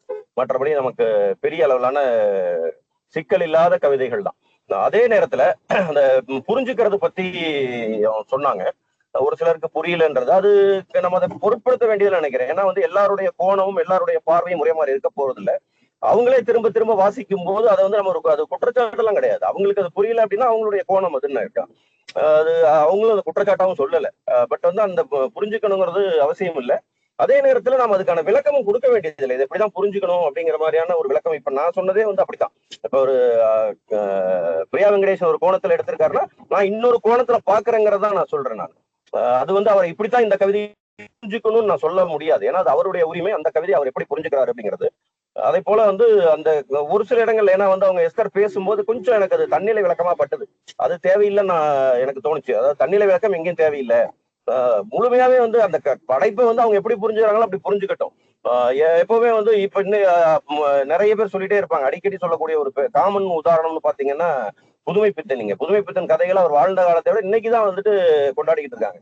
அதுவும் சமீப காலத்துலதான் வந்து கடந்த ஒரு 4-5 வருஷமா தான் அவ்வளவு தீவிரமா வந்து புதுமை பித்தனை பத்தி எல்லாரும் பேசுறாங்க. இன்னைக்கும் புதுமை பித்தன் அறிமுகம் இல்லாத எழுத்துலகில் இருக்கக்கூடியவங்களே, நம்ம வாசக பரப்புல தேவையில்லை, எழுத்து உலகில் இருக்கவங்களே புதுமை பித்தன் அறிமுகம் இல்லாதவங்க நிறைய பேர் இருக்காங்க. அதனால வந்து நம்ம இந்த படைப்புகள் அப்படிங்கிறது வாசகர்களுக்கானது. வாசகர்கள் புரிந்து கொள்வதற்கு வந்து அவங்களுடைய கோணத்துல புரிந்து கொள்வதற்கான எல்லா உரிமை வாசகர்களுக்கும் இருக்கு. மிக முக்கியமா வந்து சர்ரியலிச பாணியில ரொம்பவும் கவனிக்கப்பட வேண்டிய ஒரு படைப்பாளி எஸ்தர்ங்கிறதுல எனக்கு எந்த மாற்று கருத்தும் இல்லை. இந்த நேரத்துல இந்த தொகுப்பை தாண்டி நான் ஒரு செய்தியும் சொல்ல வேண்டியிருக்கு. அவங்க அந்த தமிழ் மொழியினுடைய படைப்புகள் குறித்து செஞ்சுடர் தமிழ் மொழி புத்தகம் நம்ம கொண்டு வந்திருக்கோம். அது ரொம்ப ரொம்ப முக்கியமானது. நிறைய பேர் வந்து தமிழ் மொழியை பற்றி எழுதிட்டு இருந்த நேரத்துல தமிழ் மொழியினுடைய படைப்புகள் குறித்து எஸ்தர் எழுதினாங்க. அது அந்த அறிமுகம் வந்து அதுவும் வந்து எல்லா முக்கியமான படைப்புகளையும் ரொம்ப எளிமையா குழந்தைகளும் புரிஞ்சுக்க முடியும், பெரியவங்களுக்கும் அது ஒரு நல்ல அறிமுகமா இருக்கும் அப்படிங்கிற மாதிரி அதை எழுதியிருந்தாங்க. அதுவும் ரொம்ப முக்கியமானது. ஏன்னா கோணம் நம்ம சிந்திக்கிறது எல்லாரும் ஒரு பக்கம் போறப்ப இவங்க இன்னொரு கோணத்துல சிந்திச்சு அவருடைய படைப்புகளை அறிமுகப்படுத்துறாங்க இல்லையா. அதுதான் இங்க முக்கியமானதா இருக்கு. எஸ்தர் மிக முக்கியமான கவனிக்கப்பட வேண்டிய படைப்பாளிங்கிறத எந்த மாற்று கருத்தும் இல்லை. அவங்களுடைய புத்தகங்களை வெளியிடுறது எங்களுக்கு மகிழ்ச்சி. எஸ்தருக்கும் வாழ்த்துகள், பிரியா வெங்கடேசனுக்கும் வாழ்த்துகள். அதே போல காசி என்ன சொன்னாரு இந்த எண்ணிக்கை குறித்து. இப்ப நானுமே ஒரு நிகழ்ச்சியாக தான் போயிட்டு இருக்கோம். எந்த நேரத்துல நிகழ்ச்சி நடத்தினாலும் அந்த நேரத்துக்கான ஒரு சில இடையூறுகள் ஒரு சில நாட்கள் இருக்கிறது வழக்கமாவே இருக்கு. அதே போல இந்த முக்கியமான இந்த விசேஷ நாட்கள், முகூர்த்த நாட்கள் சொல்லப்படக்கூடிய நாட்கள்லாம் நமக்கு ரொம்ப சிரமமா தான் இருக்கு. என்ன செய்யறது? ஏன்னா எல்லாருக்குமே வந்து நிகழ்ச்சிகளையும் தவிர்க்க முடியறது இல்லை, நம்முடைய நிகழ்ச்சி இலக்கிய நிகழ்வுகளையும் தவிர்க்க முடியறதில்லை, அதே நேரத்துல தனிநபர்கள் சார்ந்த குடும்ப கொண்டாட்ட நிகழ்வுகளையும் தவிர்க்க முடியாத ஒரு சூழல் தான். அந்த அடிப்படையில் எப்படி இருந்தாலும் அத்தனை சூழல்களையும் தாண்டியும் இந்த மாதிரியான நிகழ்ச்சிகள்ல வந்து பங்கெடுக்கக்கூடிய தோழர்கள் அனைவருக்கும் என்னுடைய அன்பும் நன்றியும். நன்றிமா. ஓகேப்பா, ஓகே. வேற எஸ்ஆர்சி தோழர், நவீன் தோழர்னு இருக்கீங்க. நீங்க ஏதாவது கருத்து சொல்ல விரும்புறீங்களா? எஸ்ஆர்சி தோழர், நவீன் தோழர்.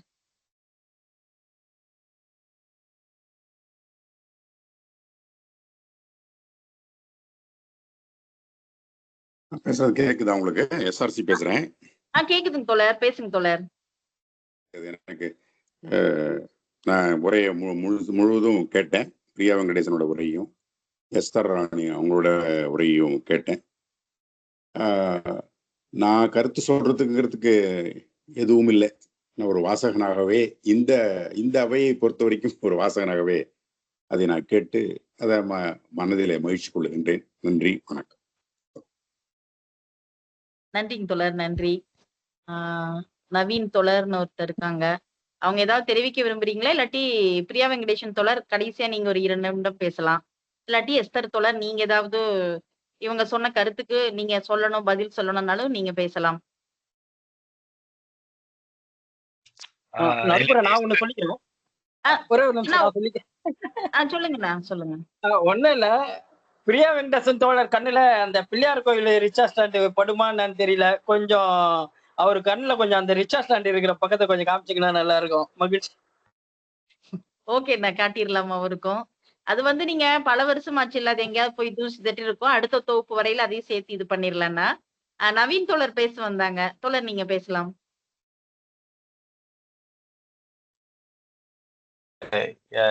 எஸ்தர் தோழர் வந்து யார் லைன்ல இருக்காங்க, யார் வந்திருக்காங்கன்னு தெரியலன்னு சொன்னாங்க. அதை மாத்திரம் சொல்றேன். நான் வந்து மகாலட்சுமியோட ஹஸ்பண்ட். எஸ்தர் தோழர் நவீன் நீங்க தானா? அது நன்றி. ஆமாமா. ஆ, ஆ, நான் கூட 6:30 மணி ஈவினிங் 6:30 மணியோ மாத்தி போட்டீங்களோன்னு நினைச்சேன். காலையில சண்டே 6:30 மணிக்கு நல்லா இருந்தது. Nice program, super. மறுபடியும் உங்களோட நெருப்பிய புக்குக்கு வாழ்த்துக்கள். நவீன் வந்து நம்மோட தம்பி. அவர்தான் வந்திருக்காருன்னு தெரியல எனக்கு ஆக்சுவலா. சோ இவ்ளோ அதிகாலையில எழுந்து வந்திருக்கீங்க. எனக்காக வந்த அந்த நல்ல உள்ளத்திற்கு நன்றி. நன்றி நன்றி. நன்றி தோழர், நன்றி. வெங்கடேசன் தோழர், ஒன்னொரு நீங்க பாயிண்ட் ஏதாவது ரெஜிஸ்டர் பூங்குடி. சொல்லுங்க நல்லு.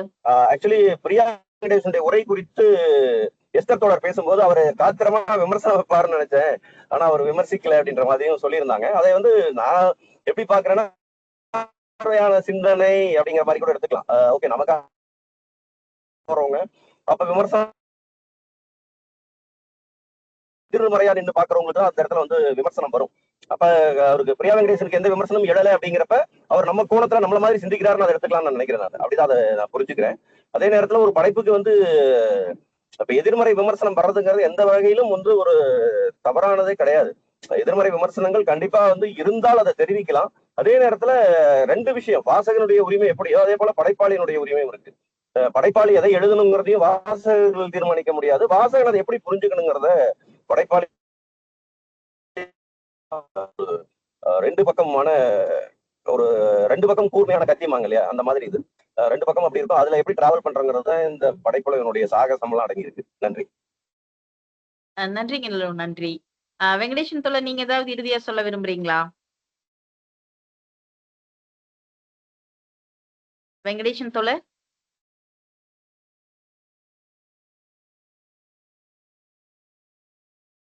சரி, எல்லாரும் அவங்க கருத்து சொல்லிட்டீங்க. சோ இறுதி நிகழ்வுக்கு நம்ம வந்துட்டோம். மணியும் குறிப்பிட்ட நேரத்திற்கு மிகச்சரியா முடிச்சிருக்கோம்னு நினைக்கிறேன். ஒரு சிறப்பான நிகழ்வு. எண்ணிக்கை முக்கியம் இல்ல. இது கேட்ட எல்லாருக்குள்ளயும் சிறிதளவாவது ஒரு மாற்று சிந்தனைய, ஒரு படைப்பை எப்படி அணுகணும் அப்படிங்கிற ஒரு எண்ணத்த கண்டிப்பா ஏற்படுத்தியிருக்கும். ஒரு சிறப்பான படைப்பை தந்த எஸ்தர் ராணி தோழருக்கும், இதை மிக அழகாக தன்னோட, ஏன்னா பிரியா வெங்கடேசன் தோழருடைய கவிதைகள்லயும் கிட்டத்தட்ட இது மாதிரியான முற்போக்கு சிந்தனைகள் அவர் எழுதியிருப்பாரு. சோ அவரும் வந்து இதை ரொம்ப ரசிச்சு சிலாகிச்சு இந்த படைப்பை பேசினாரு.